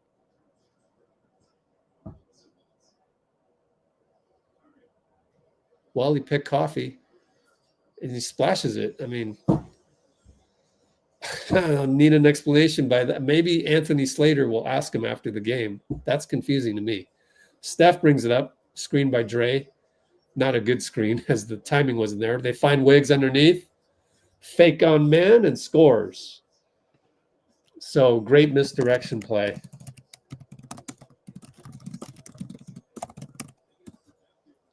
All right, down by 6. Harden on Draymond, and Nick goes down to Zubac on Wiggins. Moody shows. Zubac kicks it to Coffee. Man against Steph in the corner. Steph lets him shoot. No good. Long rebound, Buddy. Good box out. Draymond, I think it was. Buddy brings it up. Steph over to Draymond. Draymond back to Steph. Backdoor. Scores it. Beautiful.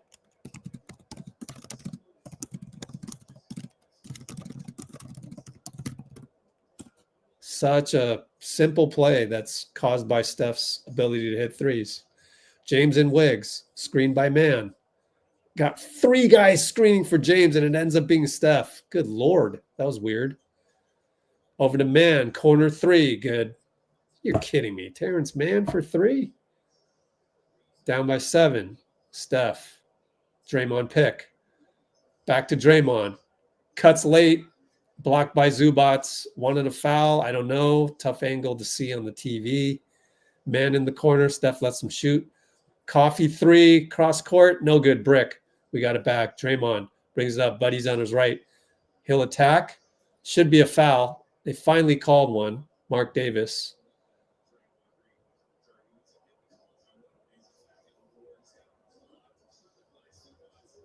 I feel like sometimes Draymond needs another guy out there to yell at the ref. Like he's the only one yelling at the ref, and he needs support. Somebody needs to go and yell at him. It's not going to be Wiggs. It's not going to be Steph. It's not going to be Moody, who's in the game, by the way. It's not going to be Jonathan. Maybe BP, but BP and Draymond are split on the units. So BP doesn't usually play when Draymond's playing because they're both playmakers.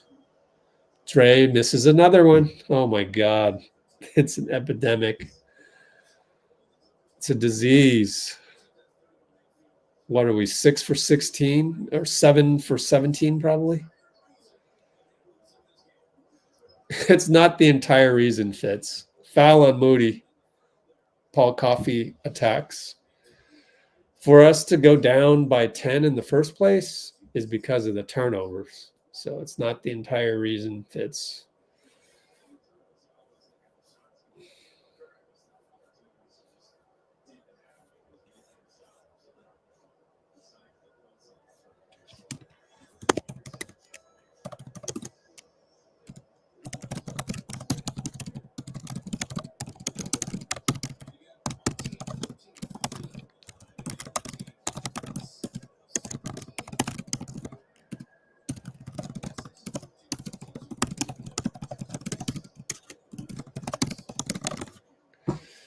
Steph and James Harden screen Draymond, roll. He's got two guys, kick it to Lindy. Lindy hits. Way to go, Lindy. Comes right in the game for Moody and hits. And then probably yells at the courtside people yelling at him. And man against Steph, out to Norm Powell. Oh, well, I guess that's what you mean, right, Bloomer?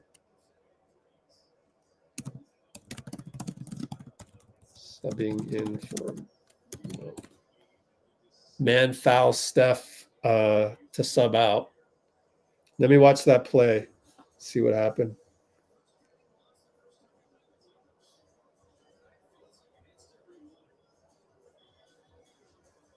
Well, I think Lindy missed an assignment, if I'm being honest with you. Let me screen record it. So it's a timeout by Steve.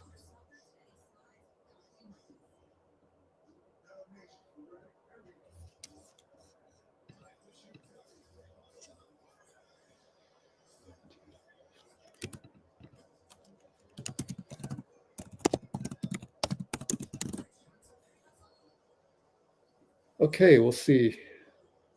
See what the problem is.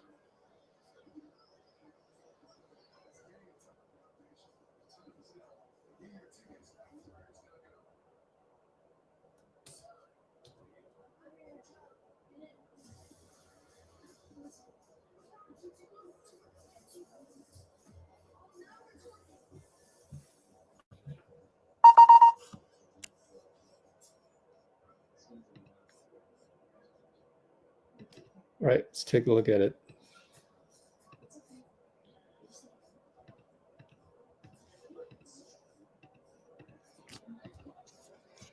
All right, we are at the 2:09 mark, analyzing the last play. Let's see.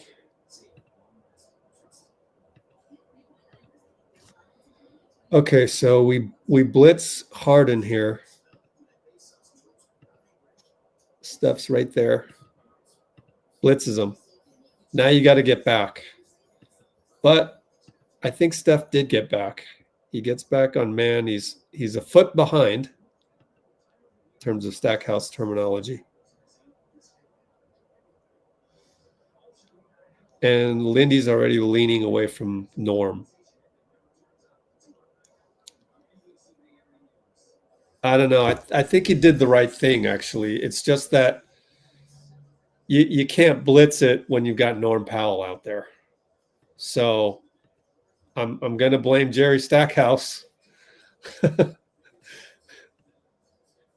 And it was brilliant of Tyronn Lue to bring in Norm Powell right before that.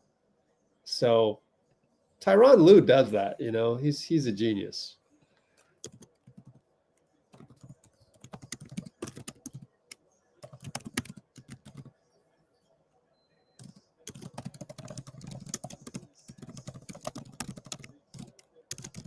In fact, man took a foul to sub out. All right, Draymond left alone by Zubac.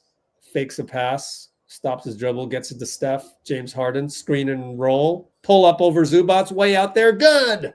We're down 5. Is it 5? 4. We're down 4. Steph with the hero 3. 5:34, 5:33, 5:32. James gets a pick from man. Switch to Steph. Drives in the hole. Steph reaches in. Why?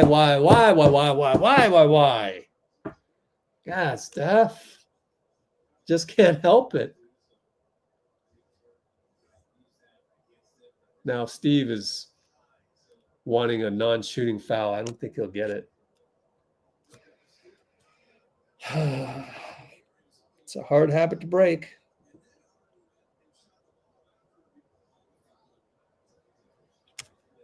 I mean, if you're playing by the rules, I think it's a shooting foul. It's just that we didn't get 2 shooting fouls earlier. That was BS.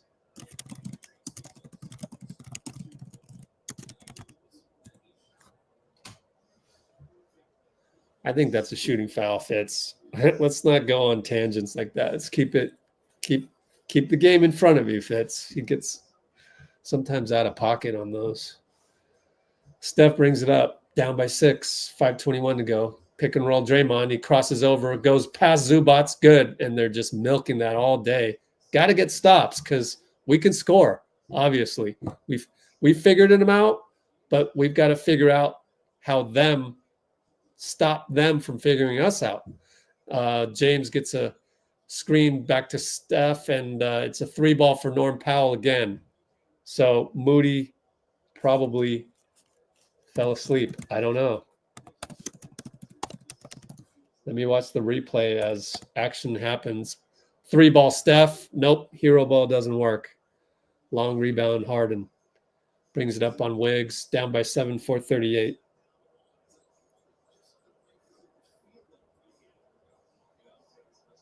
Yeah, I don't know what Moody was doing on that one. Anyways, James dribbled off his foot, calls timeout. 4:27, 8 on the shot clock. Down by 7, 4:27.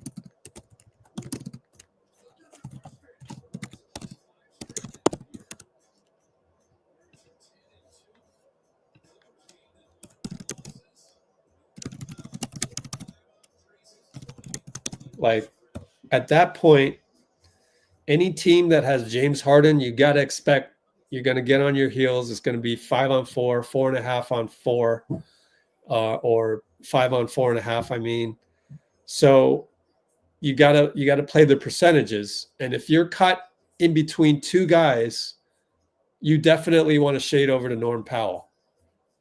Let Terrence Mann win the game, you know? So that one wasn't even a blitz. That one is Moses Moody's fault. And that's what you miss with Melton. So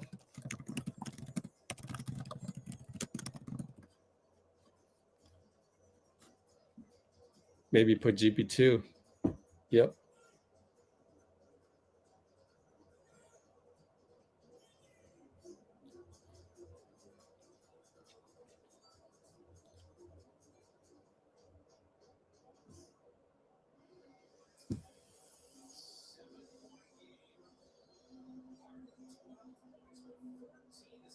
Back to the Lindy's back in now. Norm misses a baseline fade. Wow. Took a tough shot out on the ATO. Pick and roll Steph Dray. Dray gets the roll. He goes alley-oop Wiggins, but it was way off. So it's going to go as a missed shot, but kind of a turnover. Coffee's going to get a dunk the other way. Now we're down by 9. 4 minutes to go. Lindy's back in. It's like if you screw up, and then you get subbed out. So Lindy Moody.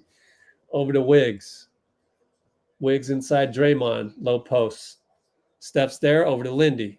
Lindy dribbles back outside with Coffee on him. Over to Draymond. At the elbow. Over to Steph. Steph, terrible pass. Goes to the other team. Didn't have a chance to get that pass through 2.5 bodies. The lead pass to Zubac is too far. Great defense, Draymond. God, Steph.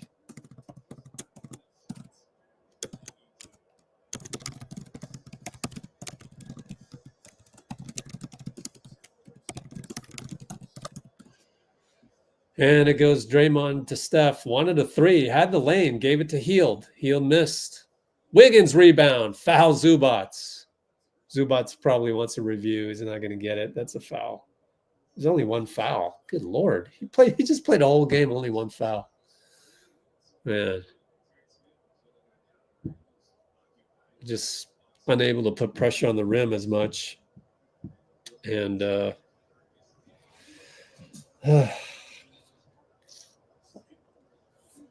way I would coach Jonathan is just tell him to cut hard every time, with or without the ball. Cut hard, cut hard, cut hard. Maybe once in a while take a three. Fine. Balance it out a little bit. Then go cut hard, cut hard, cut hard. And why is it more complicated than that? I don't know. But he's just in a game where Zubac is the biggest guy by a mile, you've got to put pressure on him. Make him move, make him commit to you, make him come and foul you. But those are bygones. We're probably not going to see Jonathan anymore. But, you know, the meat of the game. Anyways, James and Wiggs, 3-12, 3-11. Norm Powell, Steph. Norm dribbles back out, makes a move, left side, bounce pass, Zubac, one-on-one Draymond, spins. Draymond DPOI. Defense goes out to Coffee, shot clock violation. Draymond. That's why I say, man, see, Bruce, that's got to be in the top 5 all time, right? He can do that on Zoo and Jokic? Are you kidding me? That's unbelievable. Who else in history can do that? Anyways, Steph and Coffee put the long guy on Steph. Draymond fakes a handoff, dribbles back out, throws the ball to the other team. Trying too hard to make something out of nothing.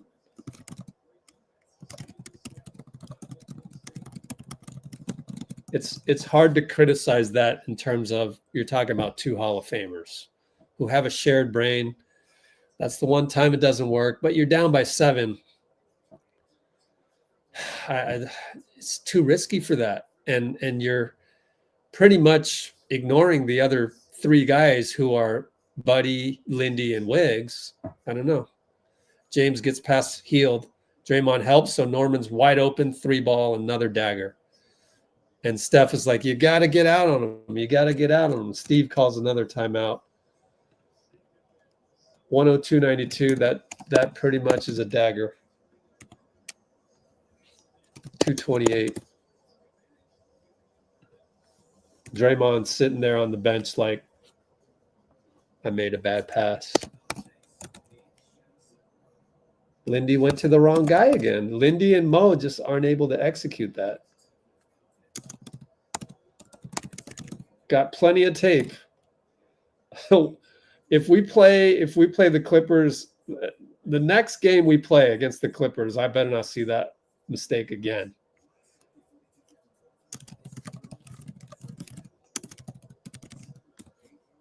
You see how hard it is to teach that?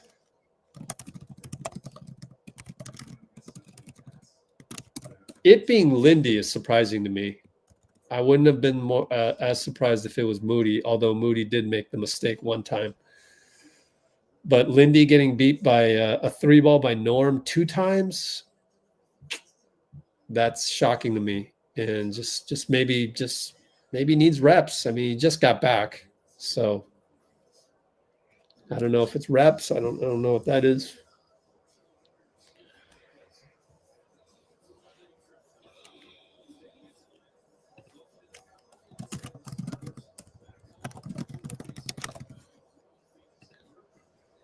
Well, I don't think you can wave the white flag just yet. 10 points, you never know. Clippers might do something lame. 2 minutes. Yeah, still plenty of time. So Wiggins and Harden, we go ISO Wiggins, spin. Oh, my God. Harden hacks him and no call? Unbelievable. Wow.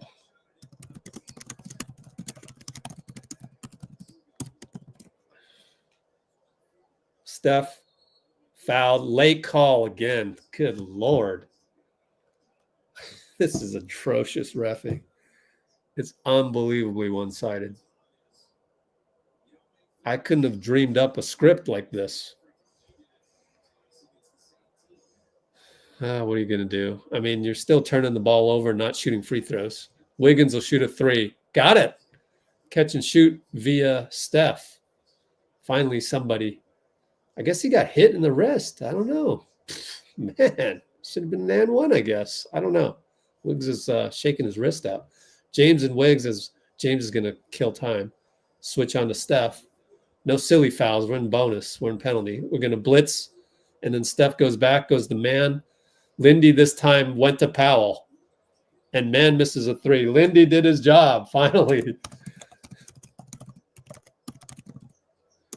Steph, 2 ball. Good.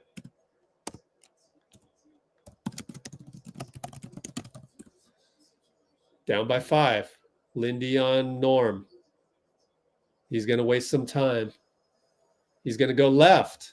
Draymond's there. Strips it away. It's off Norm. Oh, the ball. It's not out of bounds. Oh, my God. Coffee. Blocked by Draymond. He's still mad at Musa.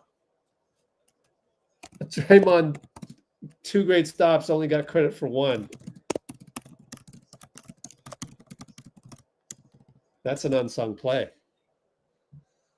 We're down 5. Can we pull out a miracle? Steph on Coffee. Double behind the back. Goes down the lane. Where's the foul? Paul bounce it. Oh, Wiggs got, stolen by Derek. Golly, we had it. No foul call, though. Wow. Steph drive, no foul. Wiggs got the ball. Stripped by Derek. Damn. James is going to waste time. 48 seconds. 4 on the shot clock against Steph. Shoots it. No good. Dagger's no good. Down 5. Draymond brings it up looking for Steph. Wiggs goes backdoor. Beautiful play by Wiggs. Beautiful. Timeout, Lou. We're down 3. 35 seconds.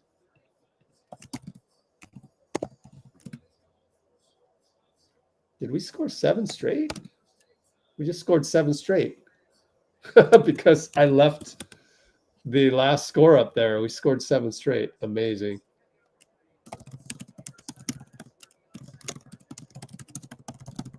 Wiggs is getting it. Oh, my God. We're seeing 2022 Wiggs.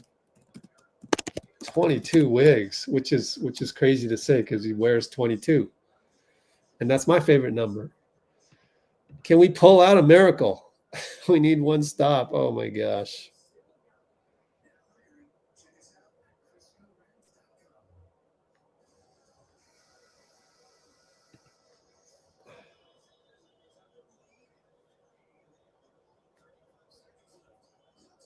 Well,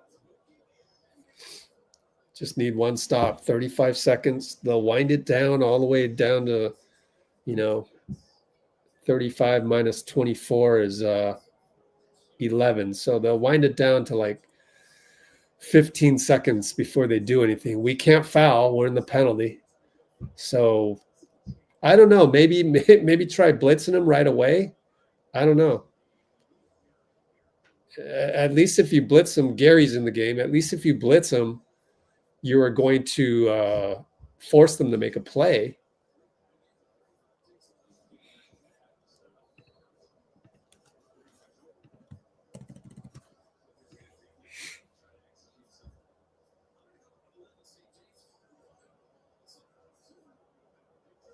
All right, full court. Tyronn Lue decides not to take it at half court. See if we can take advantage. I would double. Coffee brings it up. Lindy's right on him. Just one-on-one. Gary, go steal that, Gary, but he can't leave Norm. Never mind. Gary on Norm. Gary picks him. Gary picked him. Steph has it. He's on man. He goes to the hoop. He goes to Lindy. Back to Draymond. Back to Steph. Steph for 3. Missed it. Lindy tap. Draymond save. Goes to Wiggs. Over to Draymond. Draymond finds Steph. 4 seconds. Gary Payton for 3. Bricked it. Oh. Steph, that ball went straight to Gary, but it could have gone to Lindy had Gary just let it fall to Lindy. If you told me it came down to this, I would have said, give me that. That's fine. So wild sequence to end the game. Geez. Wiggs, Oreb, Dray looking for Steph. Steph looking for Lindy. Ends up GP2 takes a 3 at buzzer. Well, we know we can beat the Clippers. We know we can beat them, but not the way we did it tonight, which is way too many turnovers, way too many free throws, and way too many guessing wrong on Norm Powell versus Terrence Mann. So that's the game, but you know, it's good tape and it's good humility. So, oh well. Rich Paul talked to Draymond after the buzzer. I mean, it was a good comeback. We scored 7-0 run in the last whatever it was. So a lot of mistakes, but all in all, very entertaining, especially that last. Sorry about that. Sorry, keyboard. Especially that last sequence was just so fun to watch. It's just that it didn't go our way, and there's a lot of stuff we need to clean up. And oh well.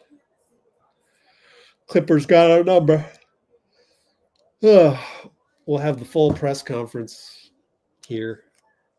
Yeah, we beat themselves. We beat ourselves. Well said. I mean, it's really that simple.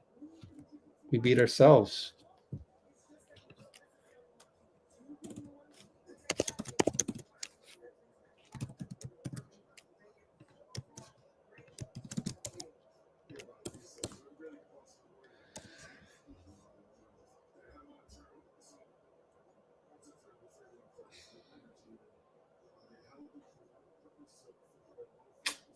Did we have a timeout? I don't know, but like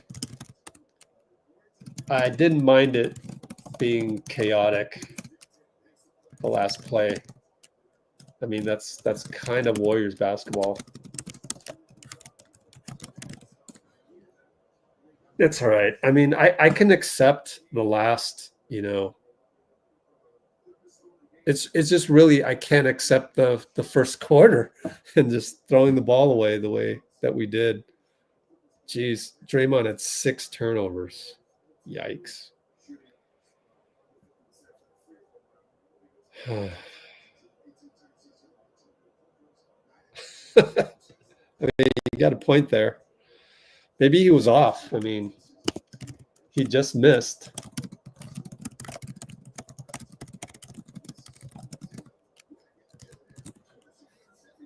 So I'll say that. That would be my theory. You know, giving him the benefit of the doubt, obviously. But, I mean, it's a valid question, right? Yeah, I get it.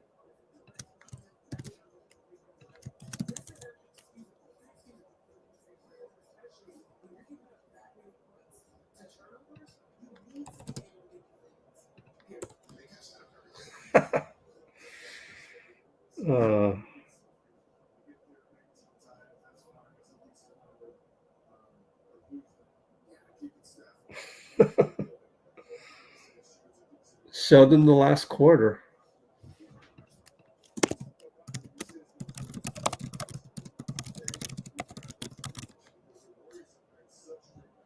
I mean, overall, still 10-3.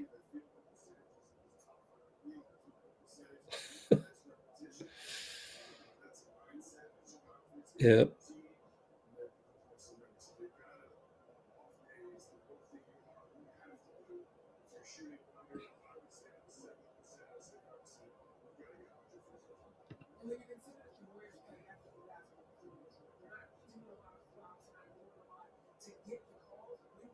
Oh, man. Yeah, we'll get him next time. Exactly. That's actually so hard to learn. When I was a really young basketball player, man, I couldn't shake a loss off. We talk about it for hours after we lost. Oh, I should have done this. I should have done that. And then our worst player, his name's Dax. He goes, "Ah, man, we'll get him next time." And the thing is we never faced that team again. Next time we had different other battles and stuff in which we were victorious and stuff. So that was great, but we never did face that team. So they got us that one time, and like, yeah. So like, that's the attitude you absolutely have to have. We'll get them next time. And that comes from experience, you know. You just have to go through it, go through the reps, and that's life. You got to just go to the next one.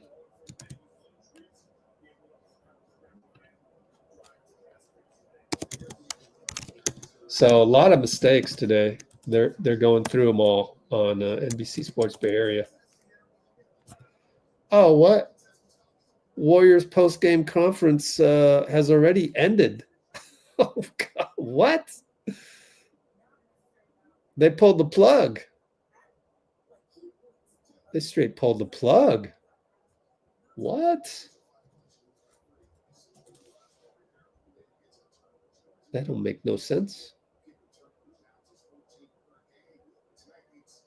Is that a mistake?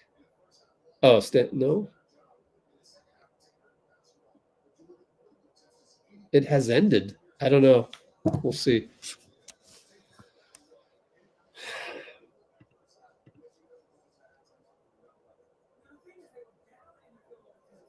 Yeah, that's true. They do kind of. Yeah. Steve pulled it. Yeah. Yep.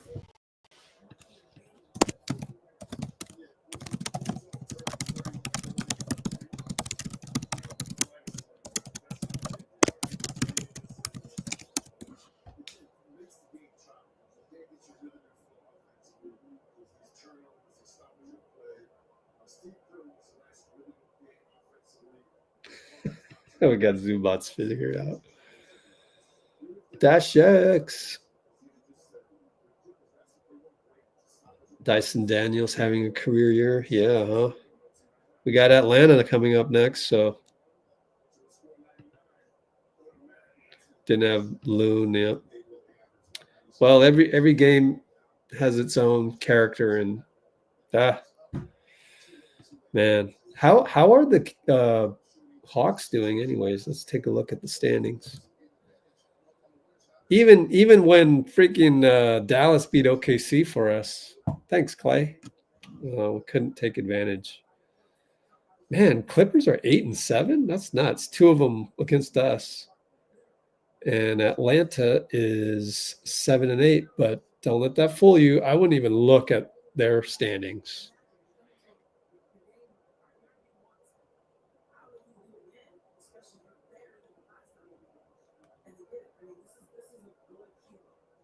Yep, that is what happened.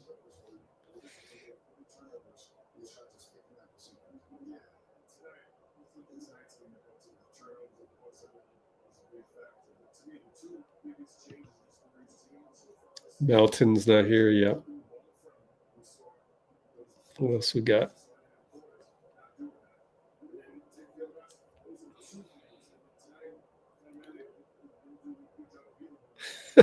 GP made a steal. What was GP2 doing way out there?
Well, we'll see if we'll get a post game or not. At least we'll get it on. Man, I don't know what's going on here. Oh, now it's back to standby. Oh, cool. Maybe we'll get Steve after all.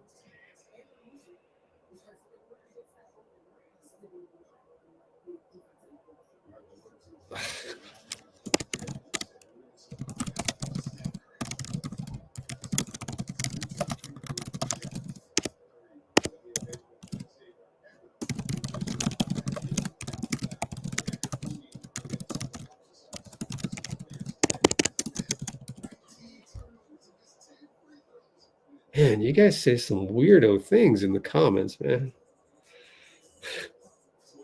What's up, Vicky Lee? Yep. I mean, it's easy to say we had a better team in 2022 now that we've already won the championship. Like, who can debate that?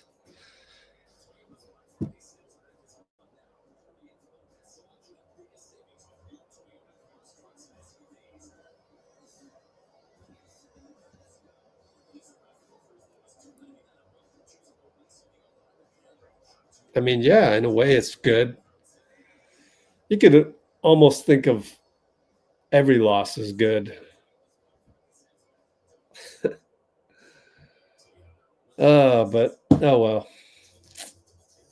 Looking forward to what the guys say on the podium. Oh, let's take a look at Discord, see what we got out there. There it is. Okay, Warriors feed. Let's go to NBA feed, Raw feed. Probably should rename it to NBA feed, but I don't know.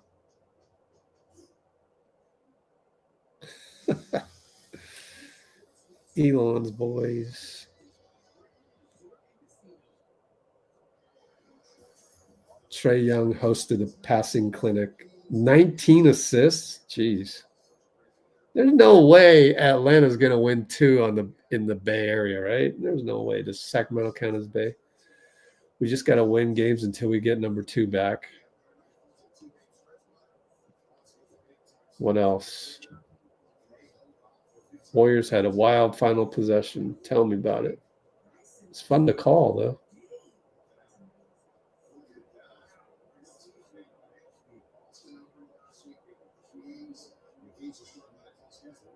Ty Lue said Harden was sick tonight. He toughed it out. Lou shaking his head with the turnovers? What turnovers? Man, we're the ones with the turnovers.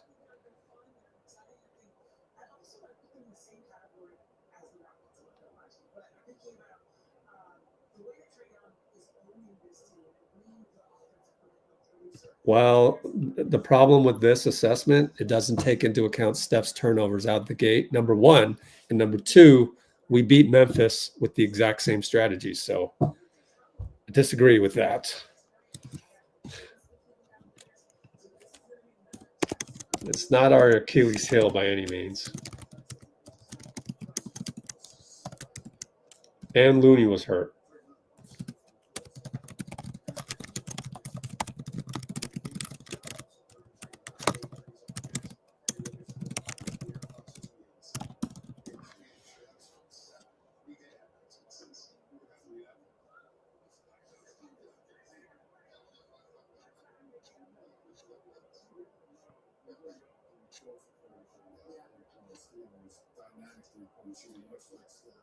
Now it says the conference has ended. So I just don't think they had the technology set up correctly.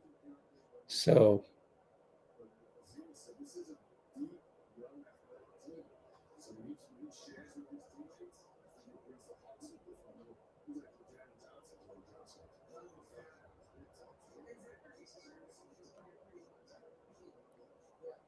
there's not much going on Discord, if I'm being honest here, which is basically reflection of Twitter in terms of the NBA beat writers.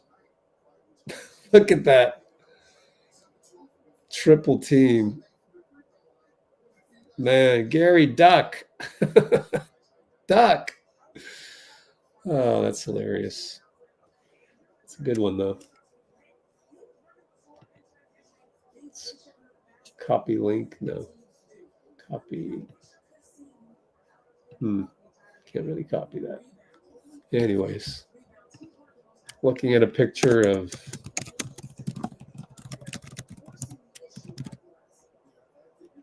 Steph triple teamed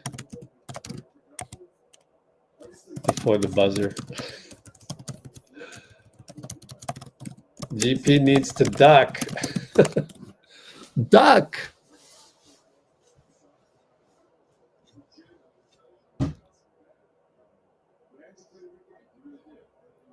Lakers are 9-4. Wow. Wow. Let me check their streak. I didn't even notice that. They've won 5 straight. Wow. Damn.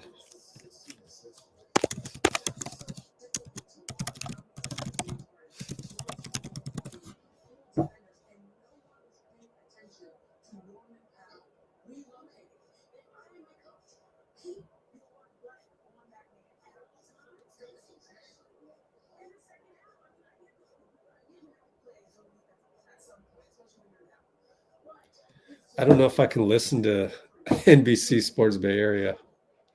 I'm sorry. It's just like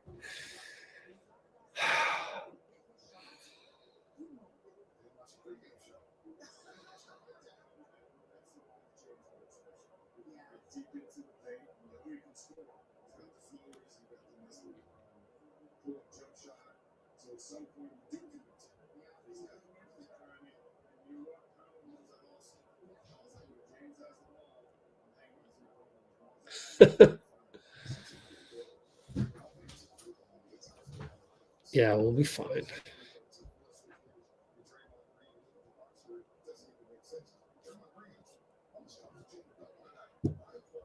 Draymond at the podium, or no? They're just looking at Draymond highlights. Why they kept doubling Harden. Oh, where were you?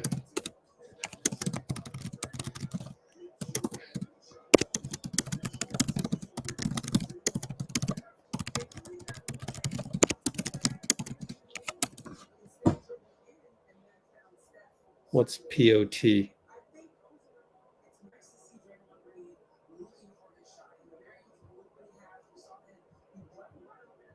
Oh yeah, Hawks have 2 7-footers. Yeah, it's going to be fun to watch. What's his name again?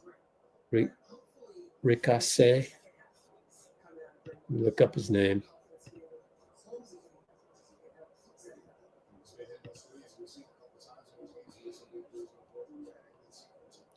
Ricochet. Zachary Ricochet. 3 for 5 on threes with Zachary Ricochet tonight. I guess Dyson Daniels playing well. But anyway, you know, they are that's the thing with the NBA. Any team can beat anybody else any given night.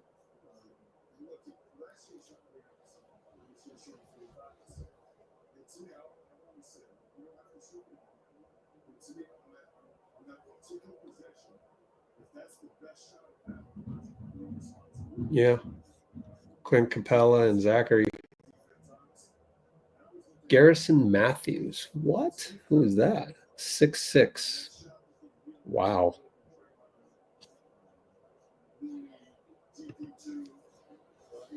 Well, hopefully Looney will be healthy, and we'll go from there. Garrison Matthews, 6'6" forward. Wait, where is he from? Undrafted Lipscomb. Wow.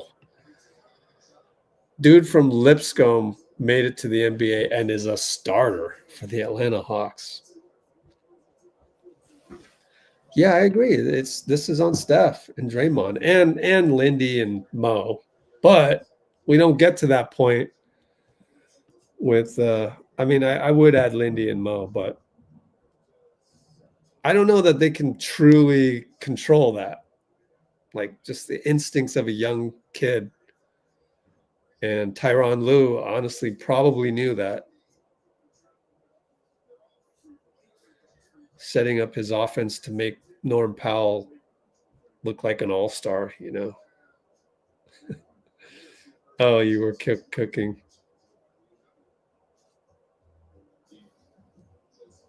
Here's Steve Kerr. Oh, we got him. Oh, cool. We got the whole thing. Oh, wow. I wasn't even paying attention. My bad, guys. Let me check and make sure I got enough memory on this computer. Oh, shoot. 22 gigs? What? I thought I had more than that.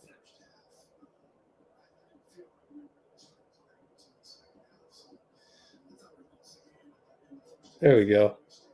Here we go, guys. Steve Kerr on the podium. Audio coming up.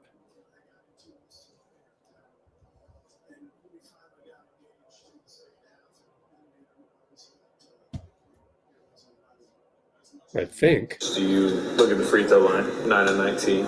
I'm sorry?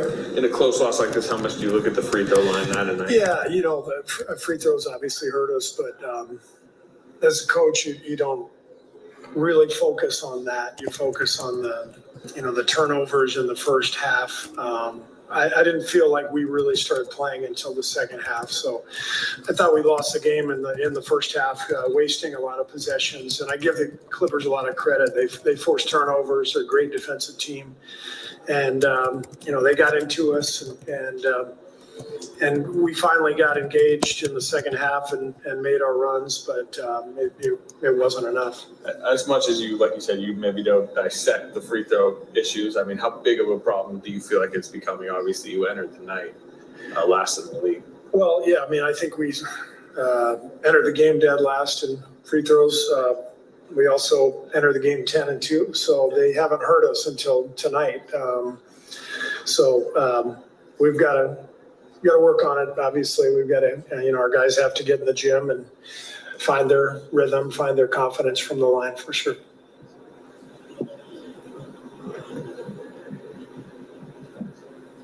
You mentioned the turnovers. They've had 40 turnovers in 2 games against them this season. What specifically about that defense, Tyloo's defense, that makes it so hard to keep the ball against them?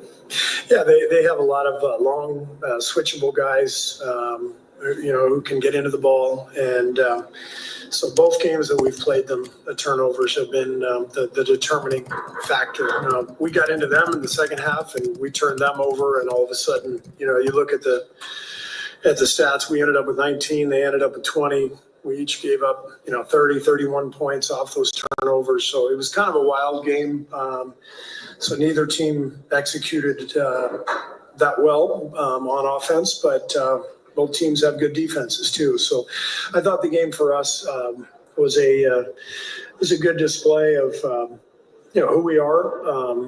We're pretty gritty, pretty tough, battled back in a game we couldn't make a shot in the first half, gave ourselves a chance and showed who we are, but it also showed where we have to get better. And I'm encouraged by that. Early in the season, you want to know who you are, but you also want room for growth. And I see both of those things. And so the growth is the offensive execution for sure.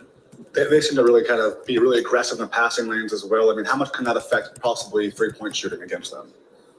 How much does that affect? Like the 3-point shooting, because it's been lower numbers 3-point wise, just them being really aggressive in the passing lanes. I mean, does that carry over to 3-point shooting also? Well, I think anytime you turn it over and you're not getting good offensive possessions, it impacts the shots. Even if you get an open one, it doesn't feel like you're in a good rhythm as a group, as a team. With that said, made 16 of them. So it wasn't, I don't look at the shooting. I don't look at even the free throws. I look at the turnovers in the first half that set the tone for the game.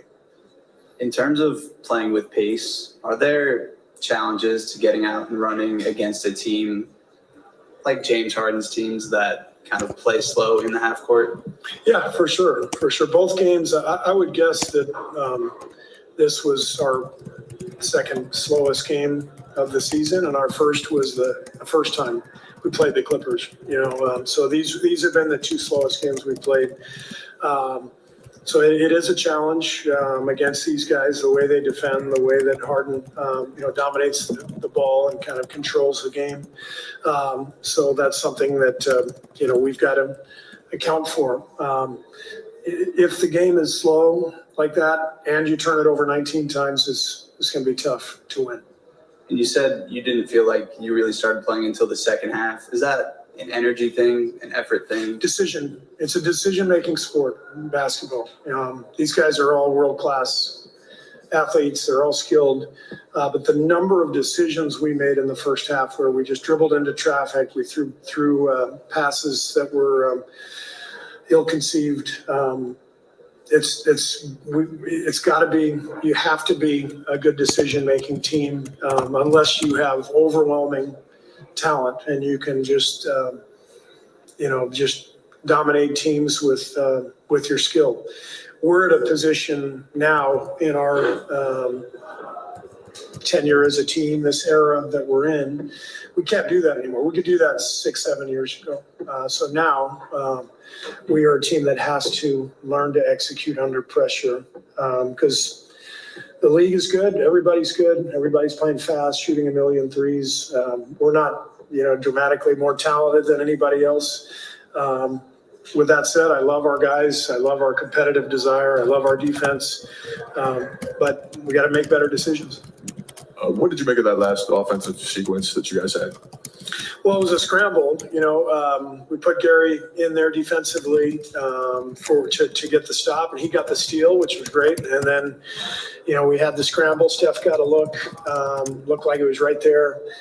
And then with, I think, about 6-7 seconds left, it was completely scattered. I was trying to call timeout, but it's impossible to get one at that point from the other end of the floor.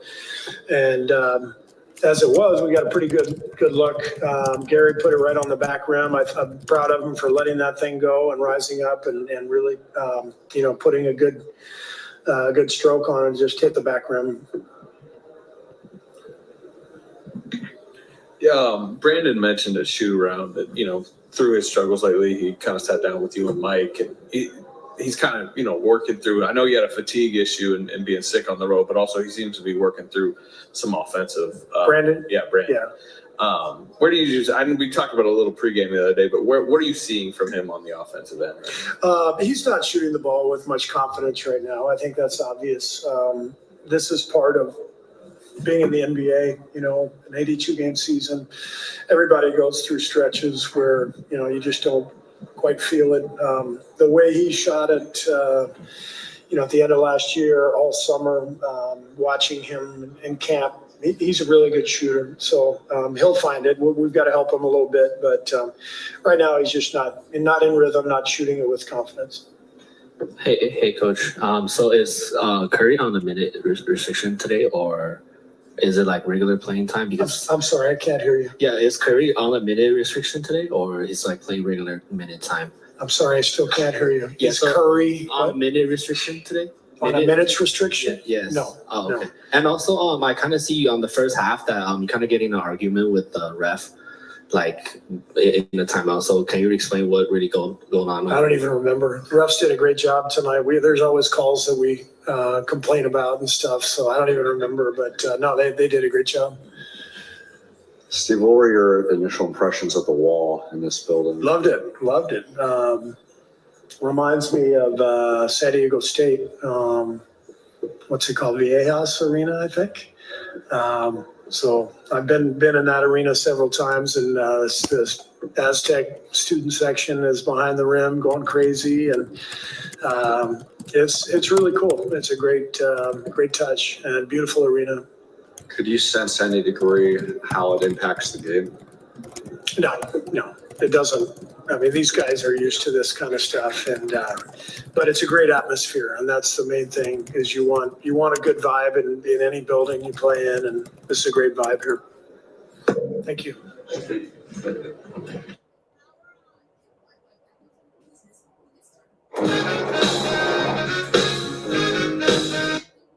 Let's turn that off. That'll demonetize this in a moment. All right, so that's Discord in the background. I put Ohm of ESPN in the Warriors feed just because I knew he was going to report. Macklin Celebrini won a game in overtime. Can't play that for you. And yeah, Steve actually did want to call timeout.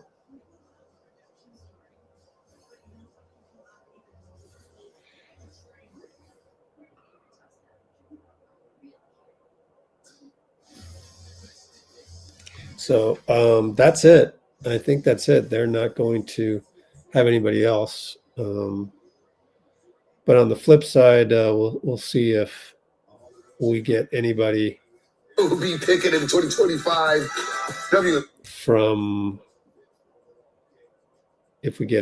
from the other side. Oh, I know what I'm doing. Here we go. I can't wait to have dinner.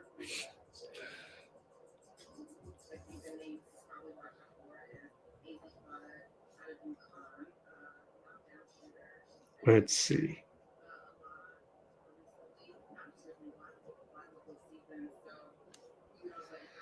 All right, so we'll just wait around for the next interview, and we'll go from there.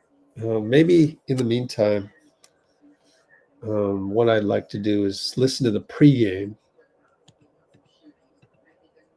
Let's listen to the pregame because I'm curious about that.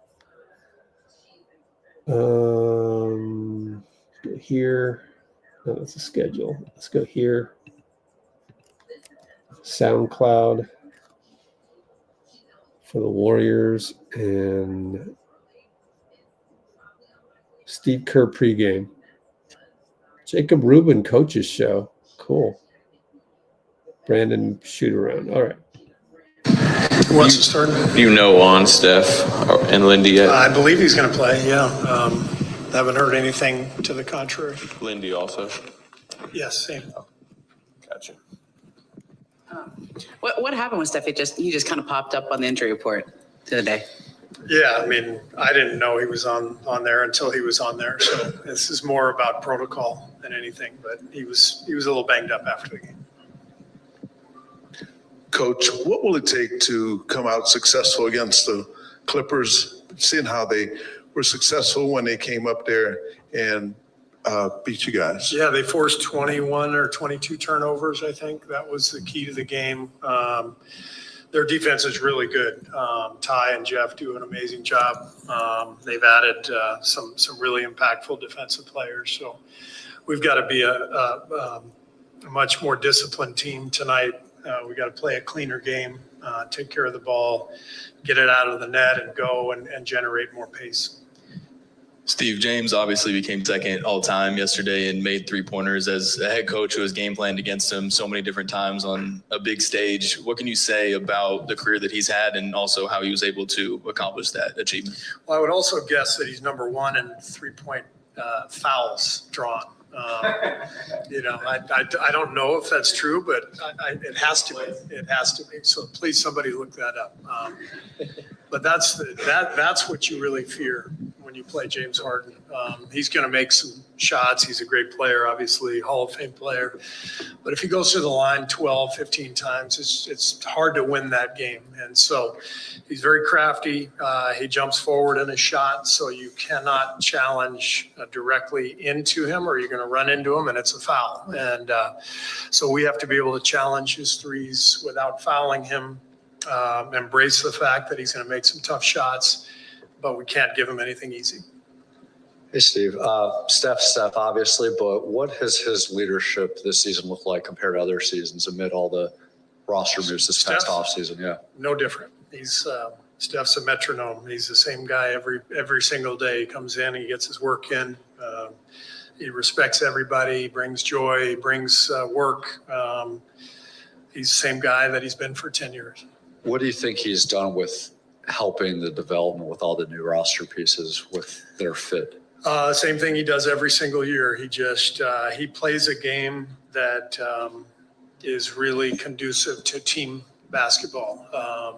He moves without the ball. He passes the ball when people are open. He plays with great pace.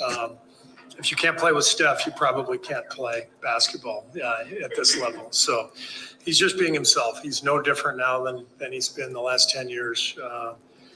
And that's why he is who he is. He's so consistent with his effort, his approach every single day. He's a dream to coach. And I'm a lucky man to coach him.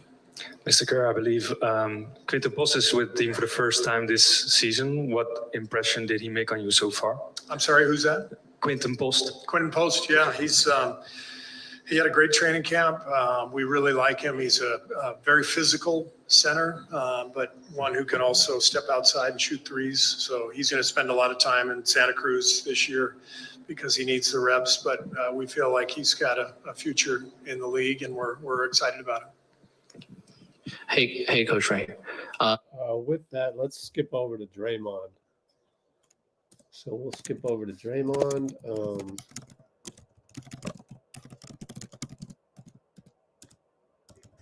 Okay, Dray post-game audio. Oh, and then earlier on, I think it was Dean Agon. I like what he said. Being a fan means believing, even when it's tough. Your support doesn't guarantee a win, but your doubt might steal the joy of the journey. And Steph will tell you every single time on the podium, it's all about the journey. And if you have trouble with that, it's going to translate into life, I guarantee you. Always does. Here we go.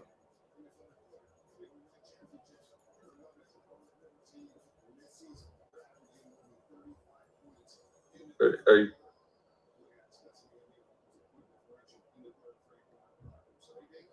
Down.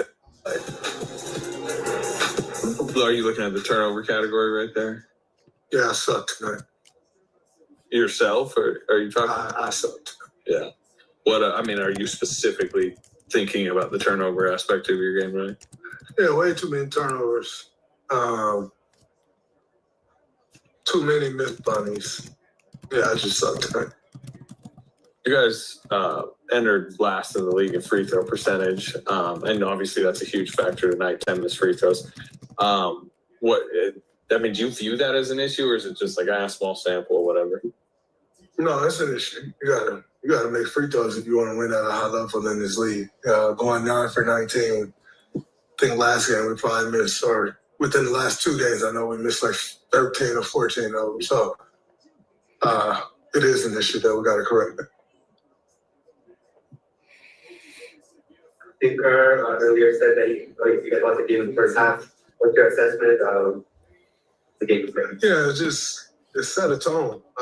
We turned the ball over way too. I think we took 12 or 13 turnovers in the first half, and they had at halftime like 23 points off those turnovers. And so you hold a team to 102 points, give up 31 points off turnovers. Defense was pretty good, but you can't defend those turnovers. And like I said, I was off, so that's on me. What's your first?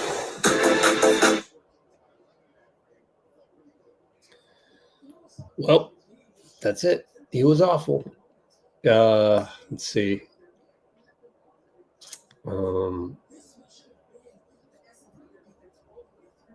Yeah, like this. Yeah. I'm proud of our team despite our issues. Yeah.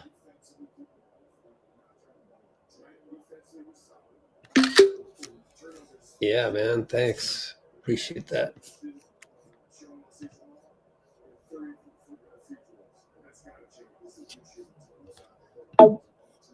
Let's see. Oh, cool, man. That's pretty cool to get that one and the other one from earlier today, which was really early on. It said, appreciate your play-by-play as I can't stand the inane chatter from Fitz and Azubuike. Oh, man, that's funny. Yeah. Good to have you on, Pinky. Love Pinky's vibe. Here's a formula for you. I know, right? Sure feels that way. Anyways, I'm going to go back to Steve Kerr right now.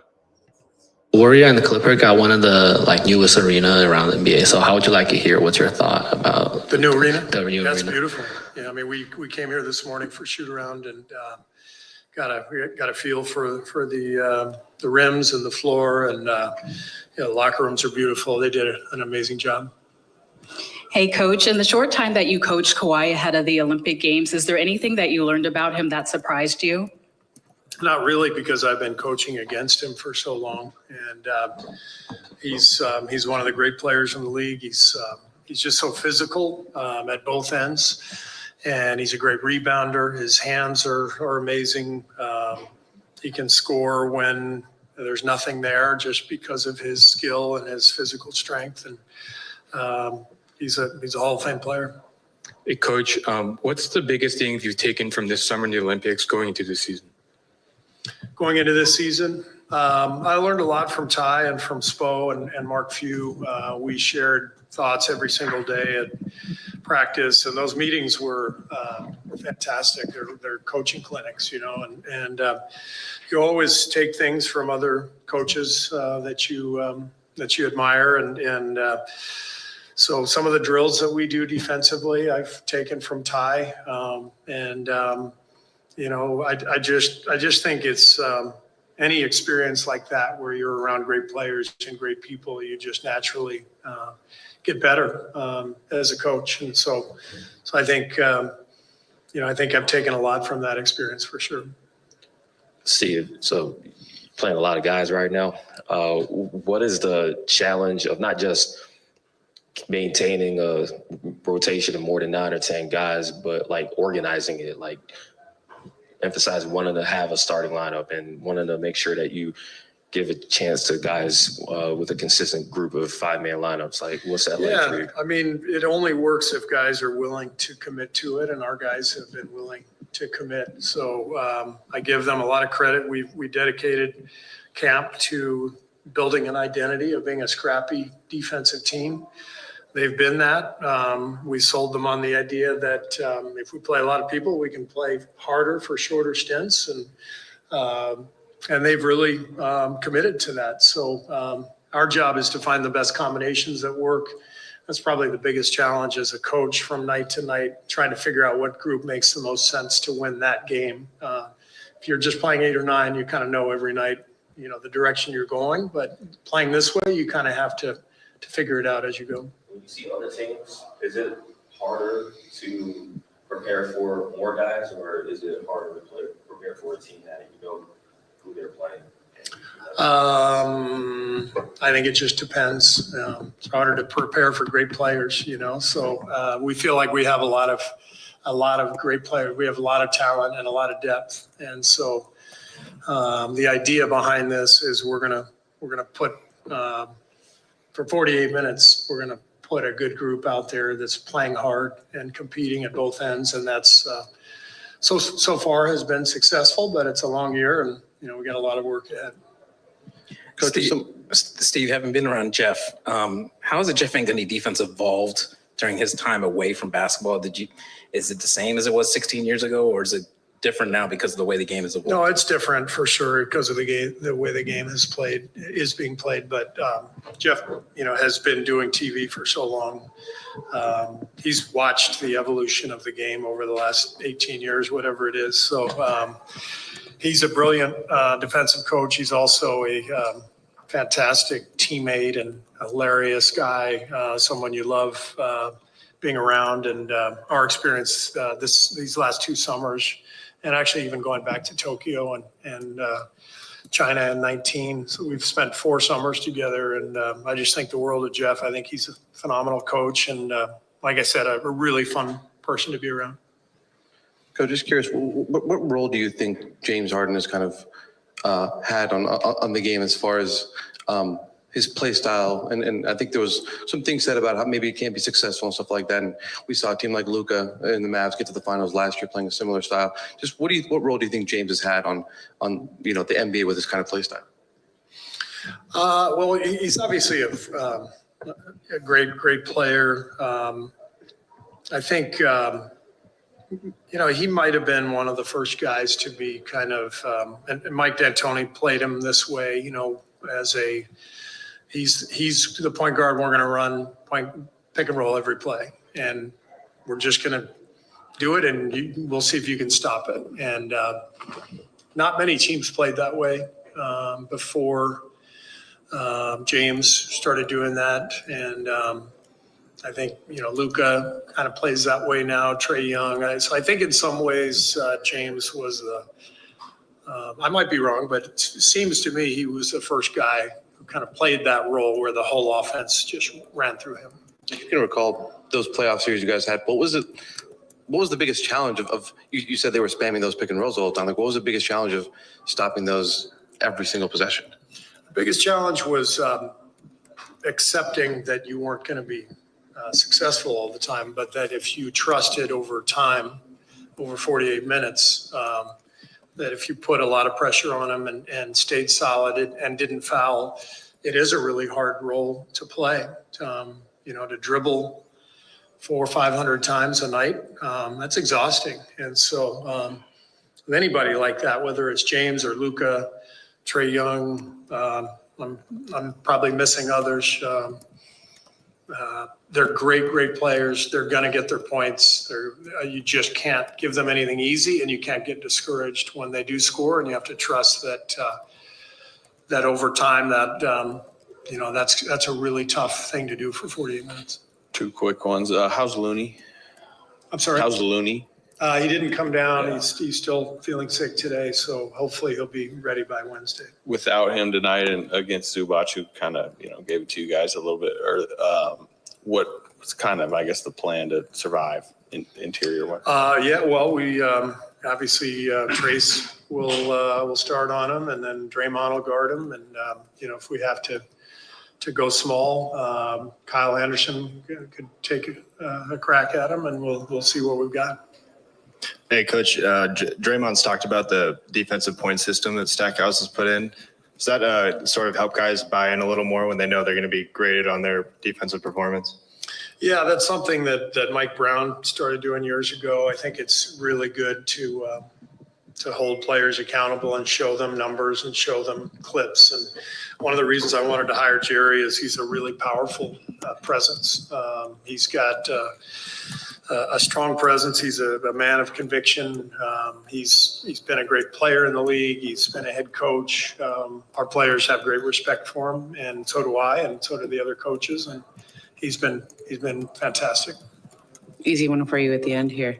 Do you have any reaction to inside the NBA sticking around or saving Charles and those guys being able to still talk about you after this? Well, I'm glad they're still here. That's for sure. Those guys are amazing, and used to work with them back in the day, and the NBA wouldn't be the same without them. So I think I probably speak for everybody. I'm just glad they're going to keep it going.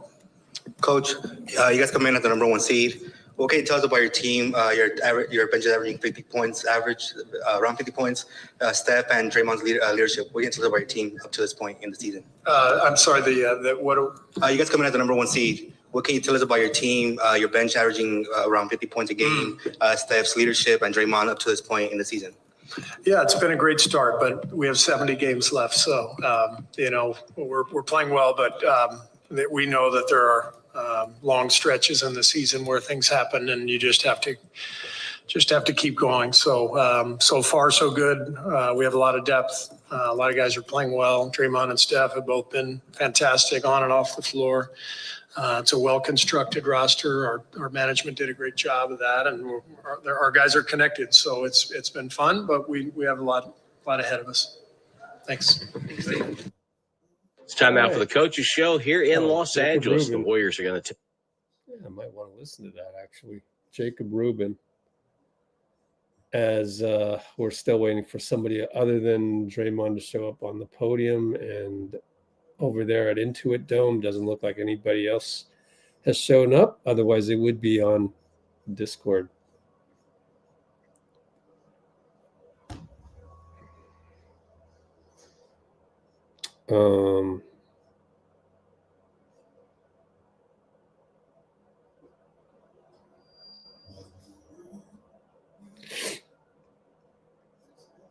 Quentin posts, yeah. Yeah, I mean, if you get bogged down by the Golden State Warriors, you could always go check out the Santa Cruz Warriors. I mean, there's just so much going on with Golden State that I don't even have time to think about Santa Cruz. But I might be actually, I have a friend moving to Santa Cruz, so when I visit them, I was thinking I would go over to Kaiser Permanente Arena and go check it out. And not a game. I don't want to go to games and stuff. It's too much. But like just talk to Nicholas Kerr and whatever might be doable.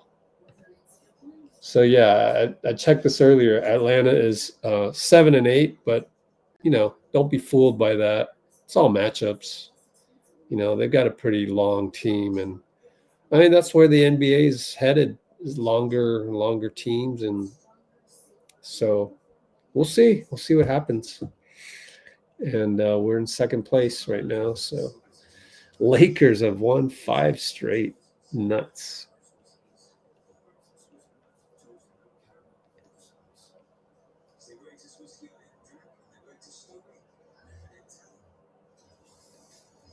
Oh, I guess I'll keep an eye on Discord. I don't know. Let's go back to Discord.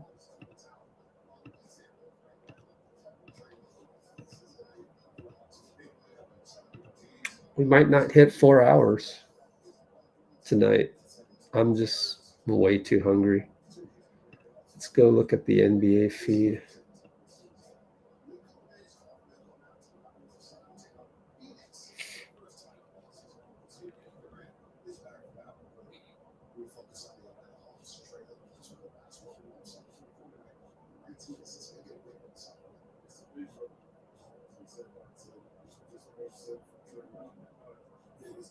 Man, Cleveland won again. Jeez, 15-0. That is nuts. They can't possibly go 25-0, right? We have the record at 24. Was it 24? Yeah. I was there in Milwaukee when we lost.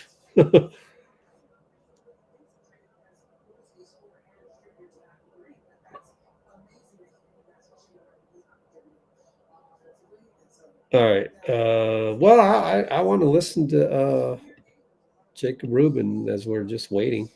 Let's listen to Jacob Rubin. On the Clippers, I'm Tim Roy, along with Warriors assistant coach Jacob Rubin, and we're at the 10-2 mark. A great start for the Golden State Warriors, and it's got to be a lot of fun for you guys to see the work you guys have put in, and it's coming to fruition on the floor.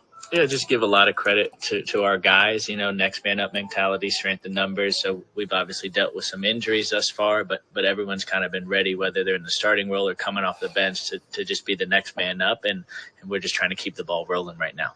The Clippers are at 500 right now. They don't have Kawhi Leonard, but they do have James Harden, and that means high hands on defense and a lot of isolations. Yeah, I think Harden's one of those guys who we've seen a ton over the years, and he just always tests your principles defensively, your focus defensively, obviously understanding what he wants to get to, with his DHOs, dribble handoffs going left, or his pick and rolls, or his isolations, and trying to show our guys the picture of what he sees and what we really want him to see. And then, defensively understanding that he's someone who sees the game well, especially he's playing kind of behind the play. He's got really quick hands in the pocket, is, normally able to get his hands in there on deflections and on steals. And so just letting our guys know that, he's out there, and we just have to be alert for him on both sides of the ball. They're not as efficient with their isolations as they have been in the past. Of course, maybe not having Kawhi has something to do with that. But Ivica Zubac and Norman Powell have really stepped up offensively. How much of this is that they're making strides, and how much of it is that they're getting shots where before they were kind of content to play their roles? Yeah, I think it's both. With Powell and with Zubac, they both kind of have continued to grow every year in their careers thus far. And I think opportunity has kind of come to the same point of them being ready to go. And so with Zubac, we know he's someone who can kind of do a bunch of different things offensively. They don't post him up as much, but really effective with both hands in the post, and he's able to get to his jump hooks. And obviously, he has a really good connection in pick and roll and in handoffs with Powell and with Harden, where he's able to screen, and he's such a wide body that it's tough to get back to the body of the guard. And then he dives, and in the pocket, he can make the pass and he can make that little touch shot right around the basket. So he's really difficult there. And then the last part with him is just on the glass, just a really big body to try and get off the offensive rebounding glass, whether that means a guard has to get him out, but he plays out of the dunker a ton. And a lot of times you have to put 2 to Harden or put 2 to Powell on drives, and you're relying on your weak side to get Zubac out. And he's a big body, and it's tough to do. And then with Powell, I think he's someone who's just always been a scorer. And I think he's given a little more of an opportunity right now, less of a 6-man, microwave role, and more of a, we need you to be that second guy role for them. And we just know there's a really effective driver going right, and obviously he's shooting the ball at a really high level on a high amount of attempts right now. So he's someone who you don't want to let him see any go through, but you definitely don't want to let him see the first 1 or 2 shots of the game go through. You want to just try to make it tough. And then I think similarly with Harden, you just have to understand that both of these guys will make and take tough shots. It's just, can we rely on the tough shots for them to make and not on the ones they really want? Now, after timeouts under Steve Kerr, the Warriors have been historically really good getting buckets, getting good looks at the basket out of timeouts. As a student of basketball, how surprised are you that even at this level that players instinctively will not account for the guy putting the ball into play? I'm amazed at this level how often that happens. Yeah, I think, at times you just get wrapped up in the game. And so, I mean, there's plenty of times where I think as a staff, and especially as a Coach Kerr does, you scout the team, right? You understand what they do defensively, and then you have a pretty good feel of what they want to do versus after timeout plays. So there's definitely some strategy that goes involved with it, but Steve is pretty cerebral with his feel of the game, and he knows just when to take advantage of that guy who might get caught on a back cut or get caught on a screen not looking. So it's been really fun to kind of watch him do what he does with his after timeout plays, and we're blessed to have him drawing them up. Jacob, thank you so much for your time. Best of luck tonight. Thanks. Appreciate having me. Yeah. There's also Brandon Pajemski shoot around as we wait around for Steph to slowly make his way to the podium, perhaps. But yeah, just like when Ruben was talking about Norm Powell, it occurred to me that maybe Tyronn switched it up on us, because usually you have the main shooter in the corner, like Clay, for example. But he had man in the corner and Norm Powell the first swing pass. And I think that screwed up our young guys, namely Lindy and Moody. And I think Lou, that's brilliant. And you can't even say, oh, he outcoached Steve. That's unfair. That's just brilliant to throw you off like that, if indeed that's what happened. I mean, Lou is, that's why Steve had Lou on the Team USA coaching staff. So, yeah, I want to take a screenshot of this and send it over to Jacob Rubin, if we're being honest here. Yeah.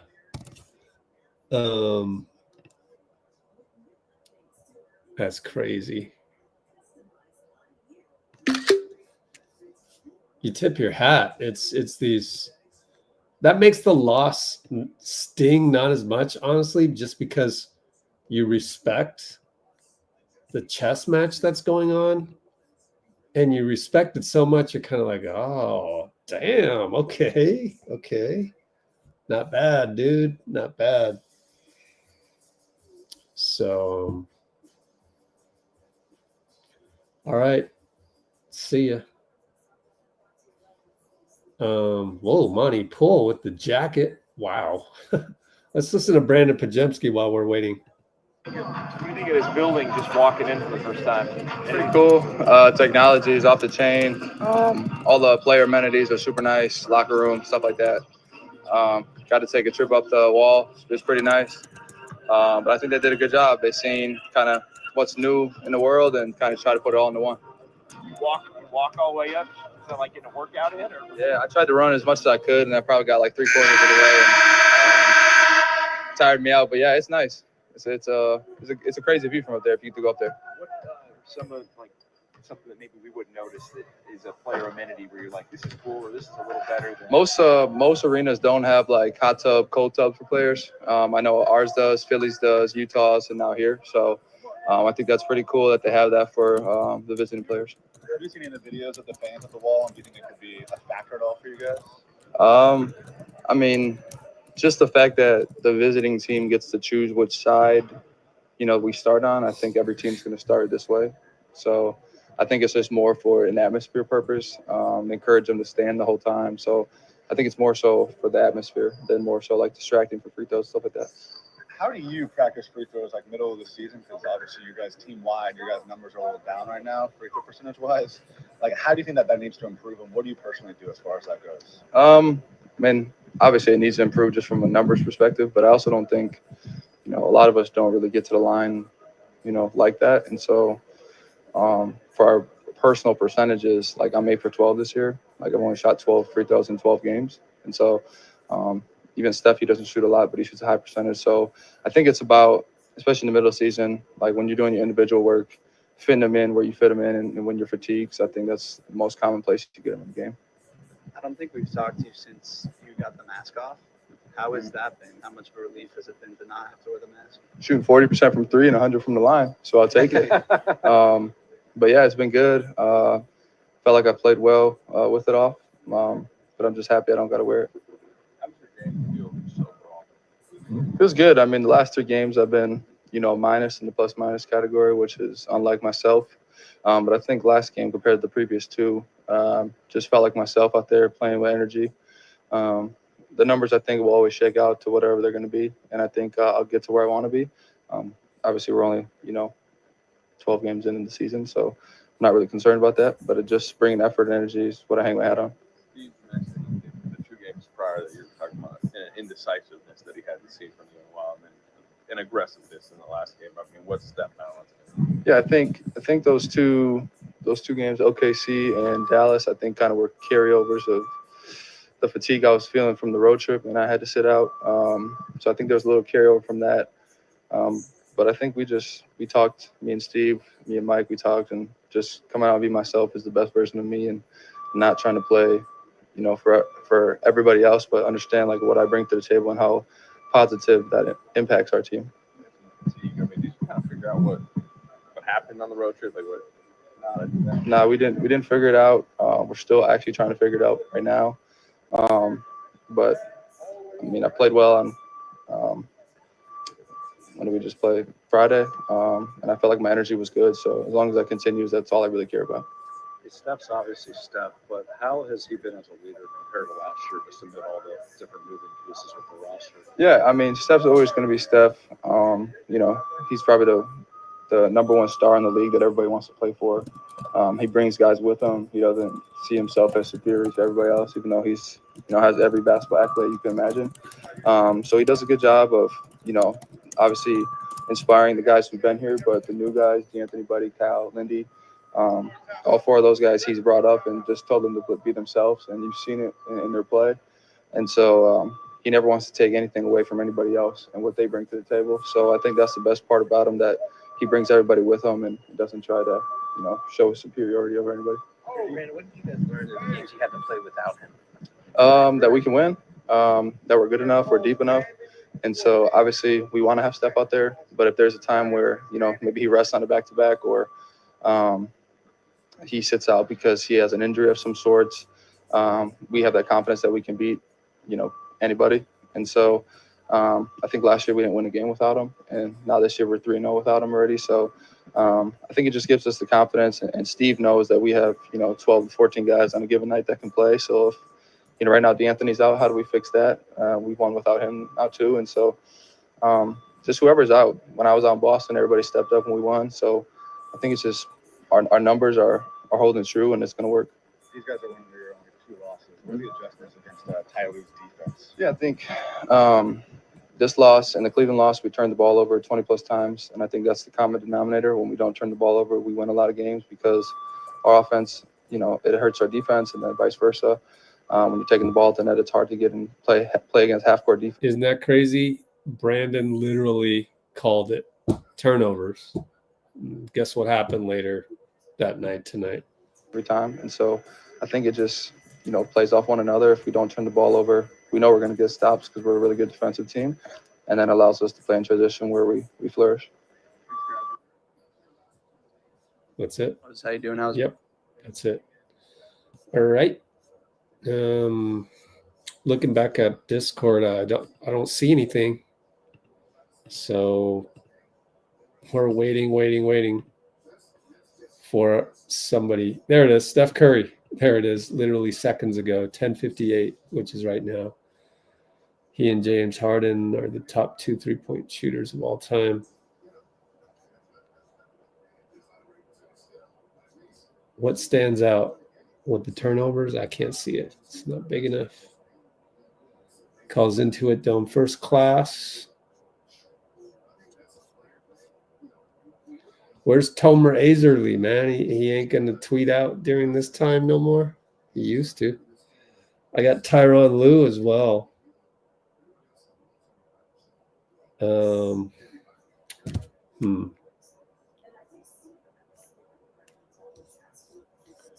Okay, let me see. Tyronn Lue. No other choice as we wait around for the Steph video to show up. But I'll download Tyronn Lue just in case. Well, I might as well delete some. Did I delete? There it is. Cool, we got Steph.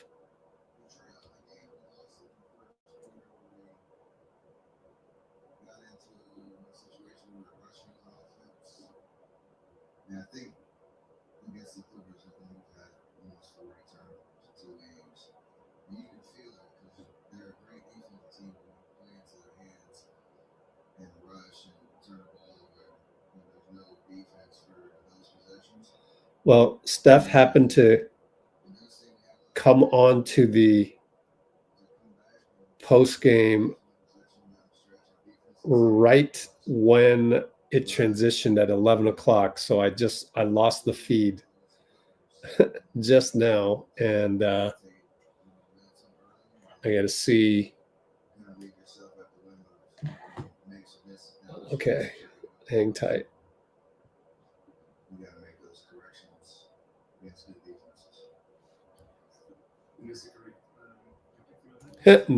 Mr. Curry. Who is this guy?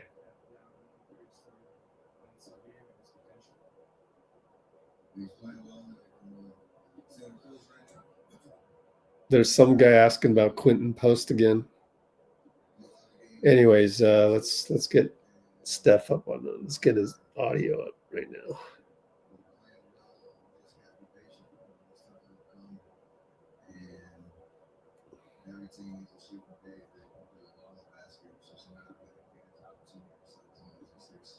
Takes away, keeps working.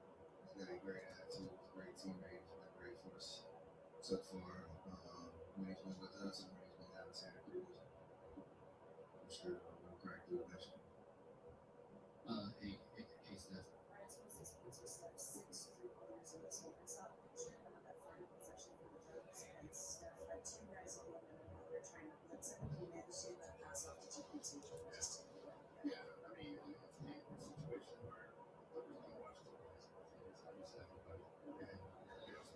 Got into a situation where we were rushing on offense. And I think against the Clippers, I think we've had almost 40 turnovers in 2 games. And you can feel it because they're a great defensive team, but when you play into their hands and rush and turn the ball over, there's no defense for those possessions. And it does say we have a lot of grit and a lot of fight to come back and give ourselves a chance, 1 possession down the stretch. Our defense in the second half was awesome. But, 2 games in a row against the Clippers and once against Cleveland, turnovers dictate the momentum early, and then you kind of leave yourself at the whim of, makes or misses down the stretch to try to get over the hump. So we got to make those corrections against good defenses. Mr. Curry, I came from the Netherlands to visit Credential Post this weekend, and I'm curious for. I'm curious for your thoughts on him and his potential. He's playing well in the Santa Cruz right now. Guys like him who love the game, have a specific skill set, and are playing well. Just got to be patient. His time will come. And every team needs a shooting big that can put the ball in the basket. It's just a matter of when he'll get his opportunity. So as long as he sticks with it, keeps working, he's got a great attitude. He's a great teammate. He's been great for us so far when he's been with us or when he's been down in Santa Cruz. I'm sure he'll crack through eventually. Hey, Steph. All right, 26 points for Steph. What? That's it. Well, at least until the full version gets onto the NBA content site. Speaking of which, I got to delete some files here.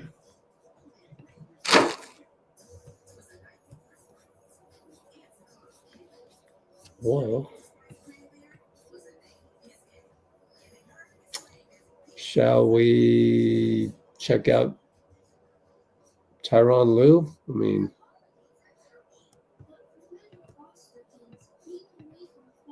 what's this? Oh, cool. Man, let's go here. Oh no. Hang on, guys.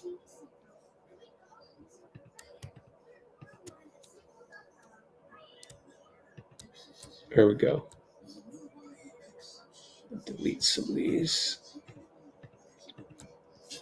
Wow, there's a lot.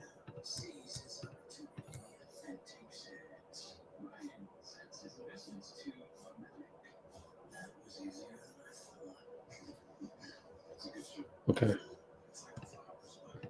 Move to trash. Empty trash. Okay. I guess Tyronn Lue. Tyronn Lue postgame now, and that's the only one I got. There's nothing else.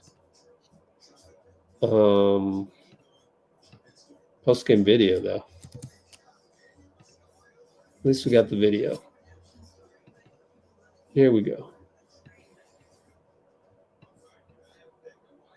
20 turnovers again. Yeah. For 30 points. What was it? I mean, the first half went pretty well for you guys, and obviously Steph got going in that third, and they really got back into it. But where was that second half difference for you? Mainly fourth quarter, but where was that difference for you that you guys were able to get ahead and hold the lead? No, I just told the team at the end of the third quarter, they're the number one team in the West for a reason. So at the end of the third quarter, we're still up 3. At home, with the ball, and so they're going to make a run. They're a good team, but we got to keep our composure, and we got to play basketball the right way. Like, get to our next actions. Don't make it a dribble fest. And, I give James credit. He was sick. He was really sick today, but he still stuck in there and played. And having 16 assists, was huge for us. But, it's just a good learning lesson for us. We up 9, with the ball, and we throw a long pass, and then turn it over, they come down, score, cut to 7, and now you got a ball game, So just learning from those things and learning from those mistakes, it's only gonna make us better, And so, but I'm proud of the team. Like I said, they made a big run like they always do, and we was able to keep our composure and come away with the win. There were about 3 losses this year, betting against you guys. So you guys were second out back-to-back both times. Does that mean anything? Does it show anything to you guys at all? I mean, we can play with the good teams, every night. It's just that, we got to just figure out how we want to close and, closing games, is the biggest thing. But, I never felt like our effort, our intensity, playing hard defensively. And they're a tough team. You run around splits, cuts, Draymond's a 6'6", 6'7" point guard who's been in this offense for, 13 years. And so they know how to play the game. And so, to hold this team to 99 points defensively is, that says a lot about, what we're doing. We're scrapping, we're competing. And, just got to win games. It's ugly. It doesn't matter. However you got to win, we just got to win games until we get, number 2 back. Yeah, maybe zooming out on the ugliness. If you were to... It wasn't that ugly. I'm just saying, but, however we got to win, we got to win. So it doesn't matter. Yeah. Isolating the ugliness, I guess. I'm looking at the 96 minutes you guys played yesterday and today compared to the 96 minutes in Houston. Where are you most pleased with the improvement? Defensively, I thought we did a good job defensively. And then, rebounding the basketball. We had 9 offensive rebounds for a team that crashes every single time. I thought we did a pretty good job. He might have got, 3 of them at the end of the game. So, so just just really proud of our group. Like I said, on a back-to-back. And to come in with this kind of effort tonight, just, very pleased with that. Ty, just getting back to the defense, which it's obviously become what you're known for around the league right now in this early going, especially against the Warriors. But you're doing it without Kawhi, Defensive Player of the Year. Is there a leader out there? Are you guys all on a string? There's obviously a buy-in, but where's that coming from? Yeah, just collectively, just collectively buying into the schemes, buying into the foundation defensively, and understand we just got to play hard and compete. The biggest thing for me is we got to do a better job talking and communicating, but the lack of effort, that's not there. So just playing hard, competing every single night, and now just continue to keep getting better and better, with our communication, with our talking. And if we can just clean up a transition defense of getting back, not allowing teams to get out in transition, which some of it is our turnovers as well. But if we can get back in transition, make teams play against our half-court defense, I like our chances.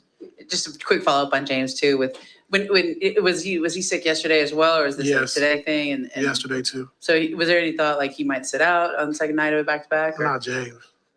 No. In other words, you wouldn't even bring it up. He always wants to play. No, he's gonna play. Yeah. Coach, I wanted to ask you about the relationship and the camaraderie that Norm and James have. I want to ask you about the relationship and the camaraderie that James and Norm have. In that fourth quarter, they tried to get the ball out of James's hands, but you see Norm go relocate top of the key for 3s. He did it twice, knocked down 2 big ones. Can you talk about his movement without the ball and him being on the same page with James to be able to find the open spot to get the jump shot? Yeah, I saw it at halftime. We saw it at halftime. Just, when we had the ISO, we had the matchup that we wanted. When James drives, the bigs coming over, that low man's cracking back. So we had make sure Norm was lifted and pulled behind every time, because there's no way Draymond can help on James and then the lob to Zoo to be able to take it away. And so we've been on James a lot about the pull behinds being open. And so he made it 2 or 3 times a night. And so we said, you can do it. He said, I could do it in ISOs, but not pick and rolls, which, he always got something. But that was good execution. We saw it, and we definitely executed that down the stretch, and Norm made 2 big 3s. Coach, T-Man, he's adjusted to what I playing off thought the earlier, bench. but Today he was able to, kind of stuff the stat sheet. Just what's your thoughts on, him adjusting to playing on the bench and his performance tonight? I got a lot of confidence in T-Man. Like you said, he's one guy that, got us to the conference finals, scoring 39 points in the closeout game against Utah, which I'll never forget. And, I never lose faith and confidence in T-Man. He brings a lot to our team. I think, coming off the bench right now, just bringing that energy, being able to rebound the basketball, attacking transition, get to the free throw line and get to the basket, which he's done a good job of. And so hopefully these last 2 out of 3 games, he can continue to grow with this. So I have 2 for you. Late in the fourth, James makes the full-length pass, and it comes out as a turnover. He's did that before also in Sacramento, also ended a turnover. But you had a conversation with him often. So, what do you tell him in that moment? No, I just said, not at this point in the game. We're up 9, to make a home run passes. It's kind of risky. Up 9, our ball, got a chance to run the clock down and, get a good shot, And so I just said, first, second, third quarter, yeah, but fourth quarter in the game, we're up, just probably, being a little better reading that situation. But, we'll learn from it. We'll grow from it. But it happened in Sacramento. Like I said, it happened again tonight. And then there was the play where Kevin got hurt. He makes the layup. He's not able to take the free throw. First off, is he okay? And secondly, did they pick Amir to shoot the free throw? No, I did. So Because in the past, it had usually been the other team gets to pick who shoots the free throw. Yeah, What ended up, did they come to you and ask you about that? because the rule, let me tell you the rule. Did it change? No, so the new rule, if you get hit in the head and you got to go back for concussion symptoms or whatever, then you can pick the player on the floor that can shoot the free throw because he can come back. But if there's any other injury and he gets hurt and he doesn't shoot the free throw, then he can't come back in the game. And the other team can pick the free throw shooter. That makes sense. Coach, you guys are a top 10 defense right now. With what you guys have been able to execute Wiggins without on the Kawhi, podium. how invaluable is Jeff Van Gundy? Oh, Jeff's great. You know, just his attention to detail, the work he puts in every single day, and just loves his craft. And he takes it personal. Like if we don't play well defensively and we don't do the right things, like he takes it personal. And he might not go home at night. So I got to check on him. I got to check on him, you know. So, but you love people that, you know, puts the work in and the time in and, you know, really appreciates, you know, what he does and he really cares. And so, you know, it's just good having him around, you know. So I'm glad he's here. All right, that's why we listen to the other team, just in case something comes up. Speaking of which, Wiggins is at the podium, and then I'll change the screen to show Discord. So let's go to Wiggins. I don't know what we'll get. Yeah, so Steph and then Wiggins. Interesting.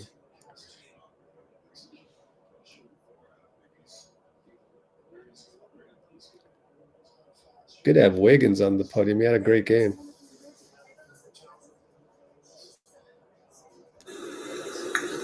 Harden, and you guys checked into 4 for 15. How do you feel like you guys did on him defensively? I feel like we did all right. I mean, he wasn't scoring a bunch, but he was making plays.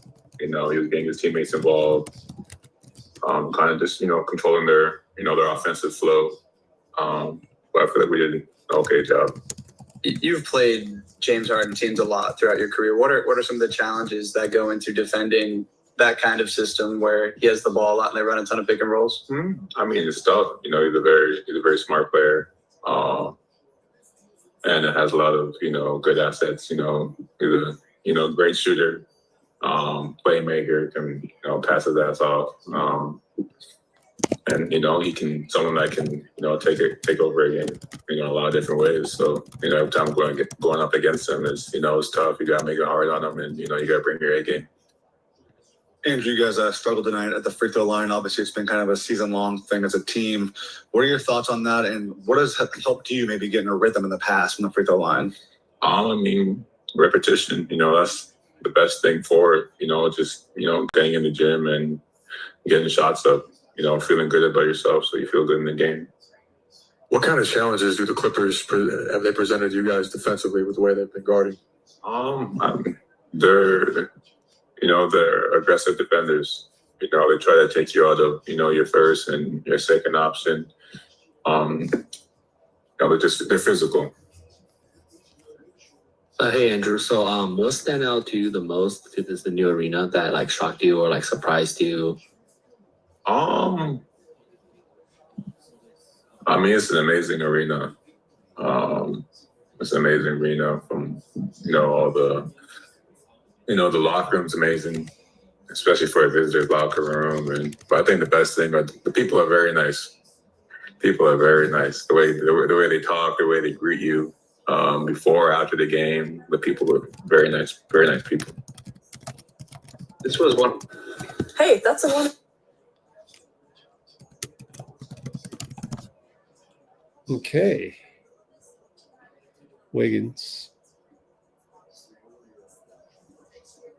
It's kind of cool that he mentioned the people.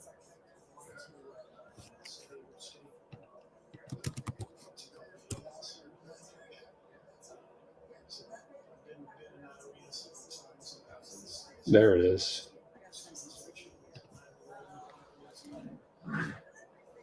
It's really cool. It's a great touch.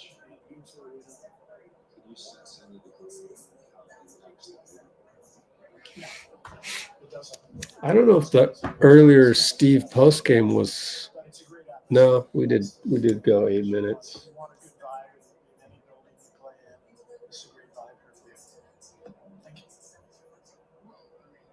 Okay. So we listened to Steve, the entirety of it, and that just showed up on the database. Let's watch Steph right here talk about James Harden. Steph, we saw you share a moment pregame with James, just with what he accomplished yesterday. What can you say about the career that he's had and all the battles you guys have had and the fact that you guys now from the 09 class are 1 and 2 on that list? Yeah, it's special for sure. I know it's probably something you look forward to. Just none of us came in the league thinking that was going to be on the horizon. You just give everything to the game, and he's had an unbelievable run. We've had a lot of battles, like you said, but just the fact that he's now, second on the list in front of two greats that we both respect is pretty special. So we'll see how far we both can push it. I know, we got a lot left in the tank, but it is pretty cool too. Was he a third pick and I was 7 from 09 class? Pretty special.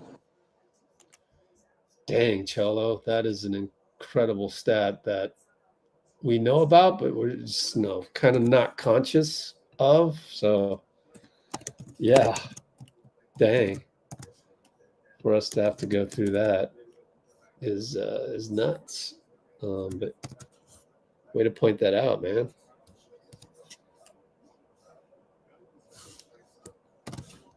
Let's do this.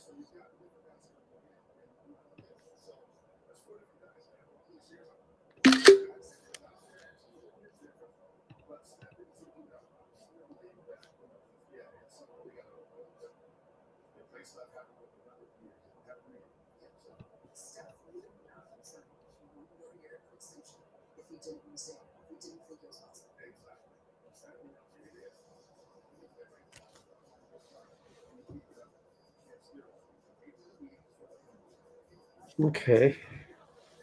Well, we got 7 minutes to hit 4 hours, so might as well talk about the next live, which is coming up around the corner, 48 hours.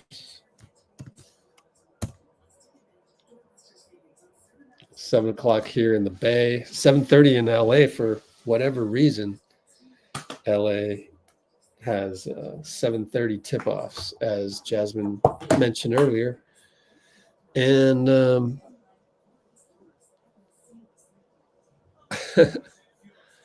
wow, you've been watching 2022 finals? That's commendable. Yeah. Still waiting for JK to kind of make more of the right decisions. It's just a crapshoot every single time. Talk about mercurial. We should ask Bruce if JK is considered mercurial. Oh man, you're gonna miss it. Busy work day or what's up? I don't call work anymore. Of course, I'm blessed that I get to do Warriors stuff full time. Then again, I don't get paid much for this. I mean, it was really nice during 2022, 23, but I don't know if I'll ever return back to those glory days. You got the championship glow.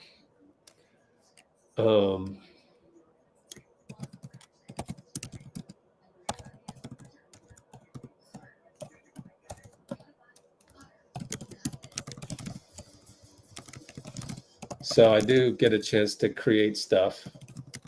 So I'm blessed with that. But I now call work creative obligations. Maybe it will help for you. They're really going to replay Jonathan Kuminga the umpteenth time. Oh, man. Let's get out of there. Okay. Looks like we got some more. Draymond, yeah.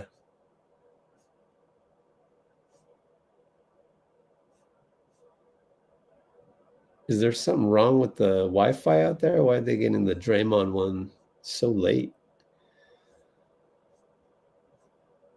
Interesting.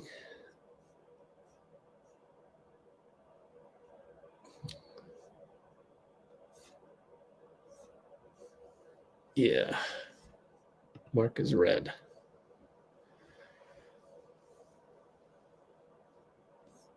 Now, yeah, let's hope JK improves a little bit more. Let's look at every post to get you caught up in the next 3.5 minutes to hit 4 hours to check out some of these things. I had a few shoot around things. Here's Steph Curry walking up the wall.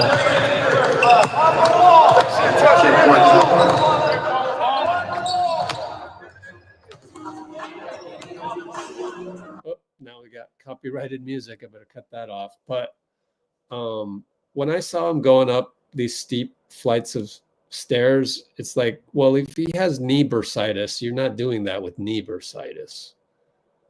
Oh, he went up to the next level. How does this not get demonetized or whatever on Twitter? I don't get it. But yeah, so, and slow-mo giving out free turkeys back in his hometown of New Jersey, home state of New Jersey, hometown of district of Fairview.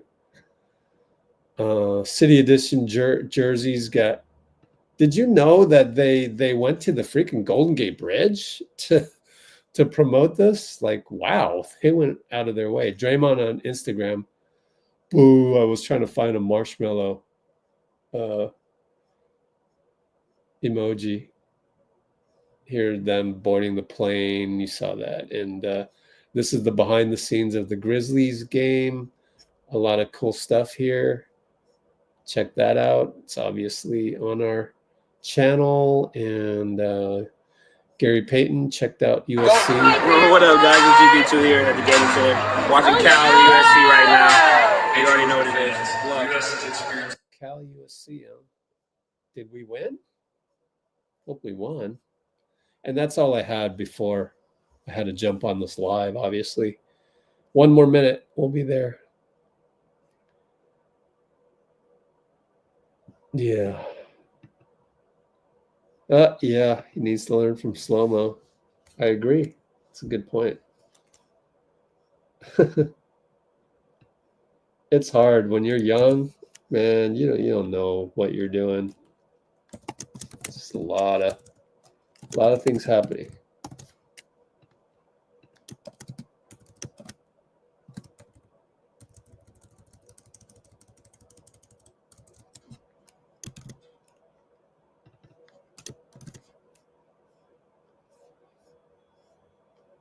Is Kerr's system really stifling JK? I mean, I don't know about stifling, but let's face it, it's hard to fit into a system that's basically get Steph the ball. That's based on Steph gravity. Haven't seen much of the inverted screen though, which I think they're saving for later. I mean, that inverted screen worked so well last year. Sitting here going, why haven't they done this yet? Anyways, we just hit 4 hours now. Yay.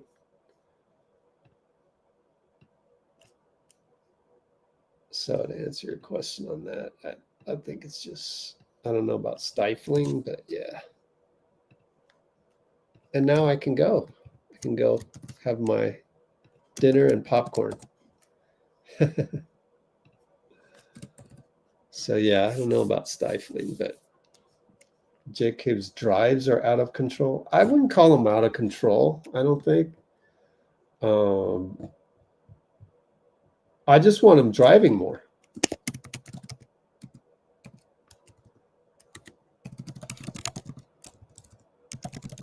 I just want him driving or cutting more.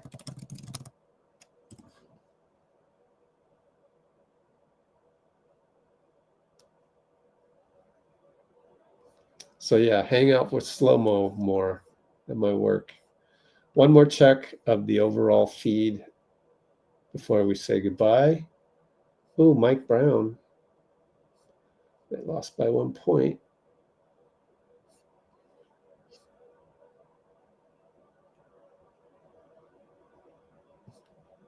What's this? Oh, nothing. Atlanta, Sacramento game. All right, time to say, just us, brate. The one away from blitzing. Yeah, I noticed Zubac handled the one time really well. So that's probably why.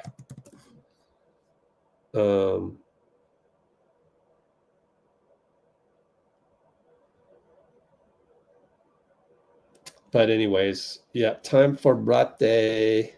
Just us, Mofaya. Video file, search Brate. What? I lost it? Search download? What? Wait a minute. Oh, did I accidentally delete it? Fire.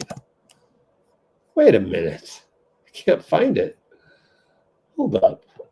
Brate. Oh shoot, I might have deleted it. Oh my God. No way. I wouldn't have purposely deleted it. Search Brate. It's on this computer, right? Well, then I'll just re-download it. Dang. Okay. Go to my Gmail. Re-download that sucker. Can't believe it. Search Cholo. Man, this is embarrassing. Download. Scanning for viruses.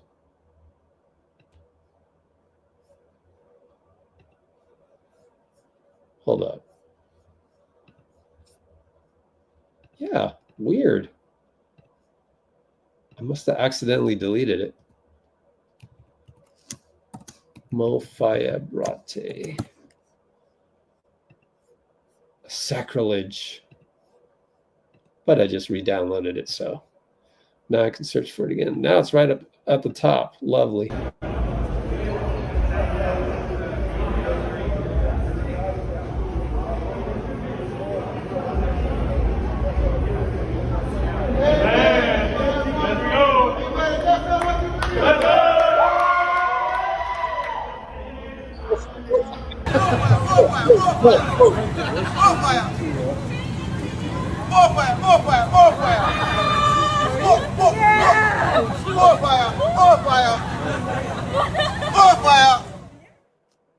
All right, so one more time, next live, 48 hours or less, 44 hours. See you then.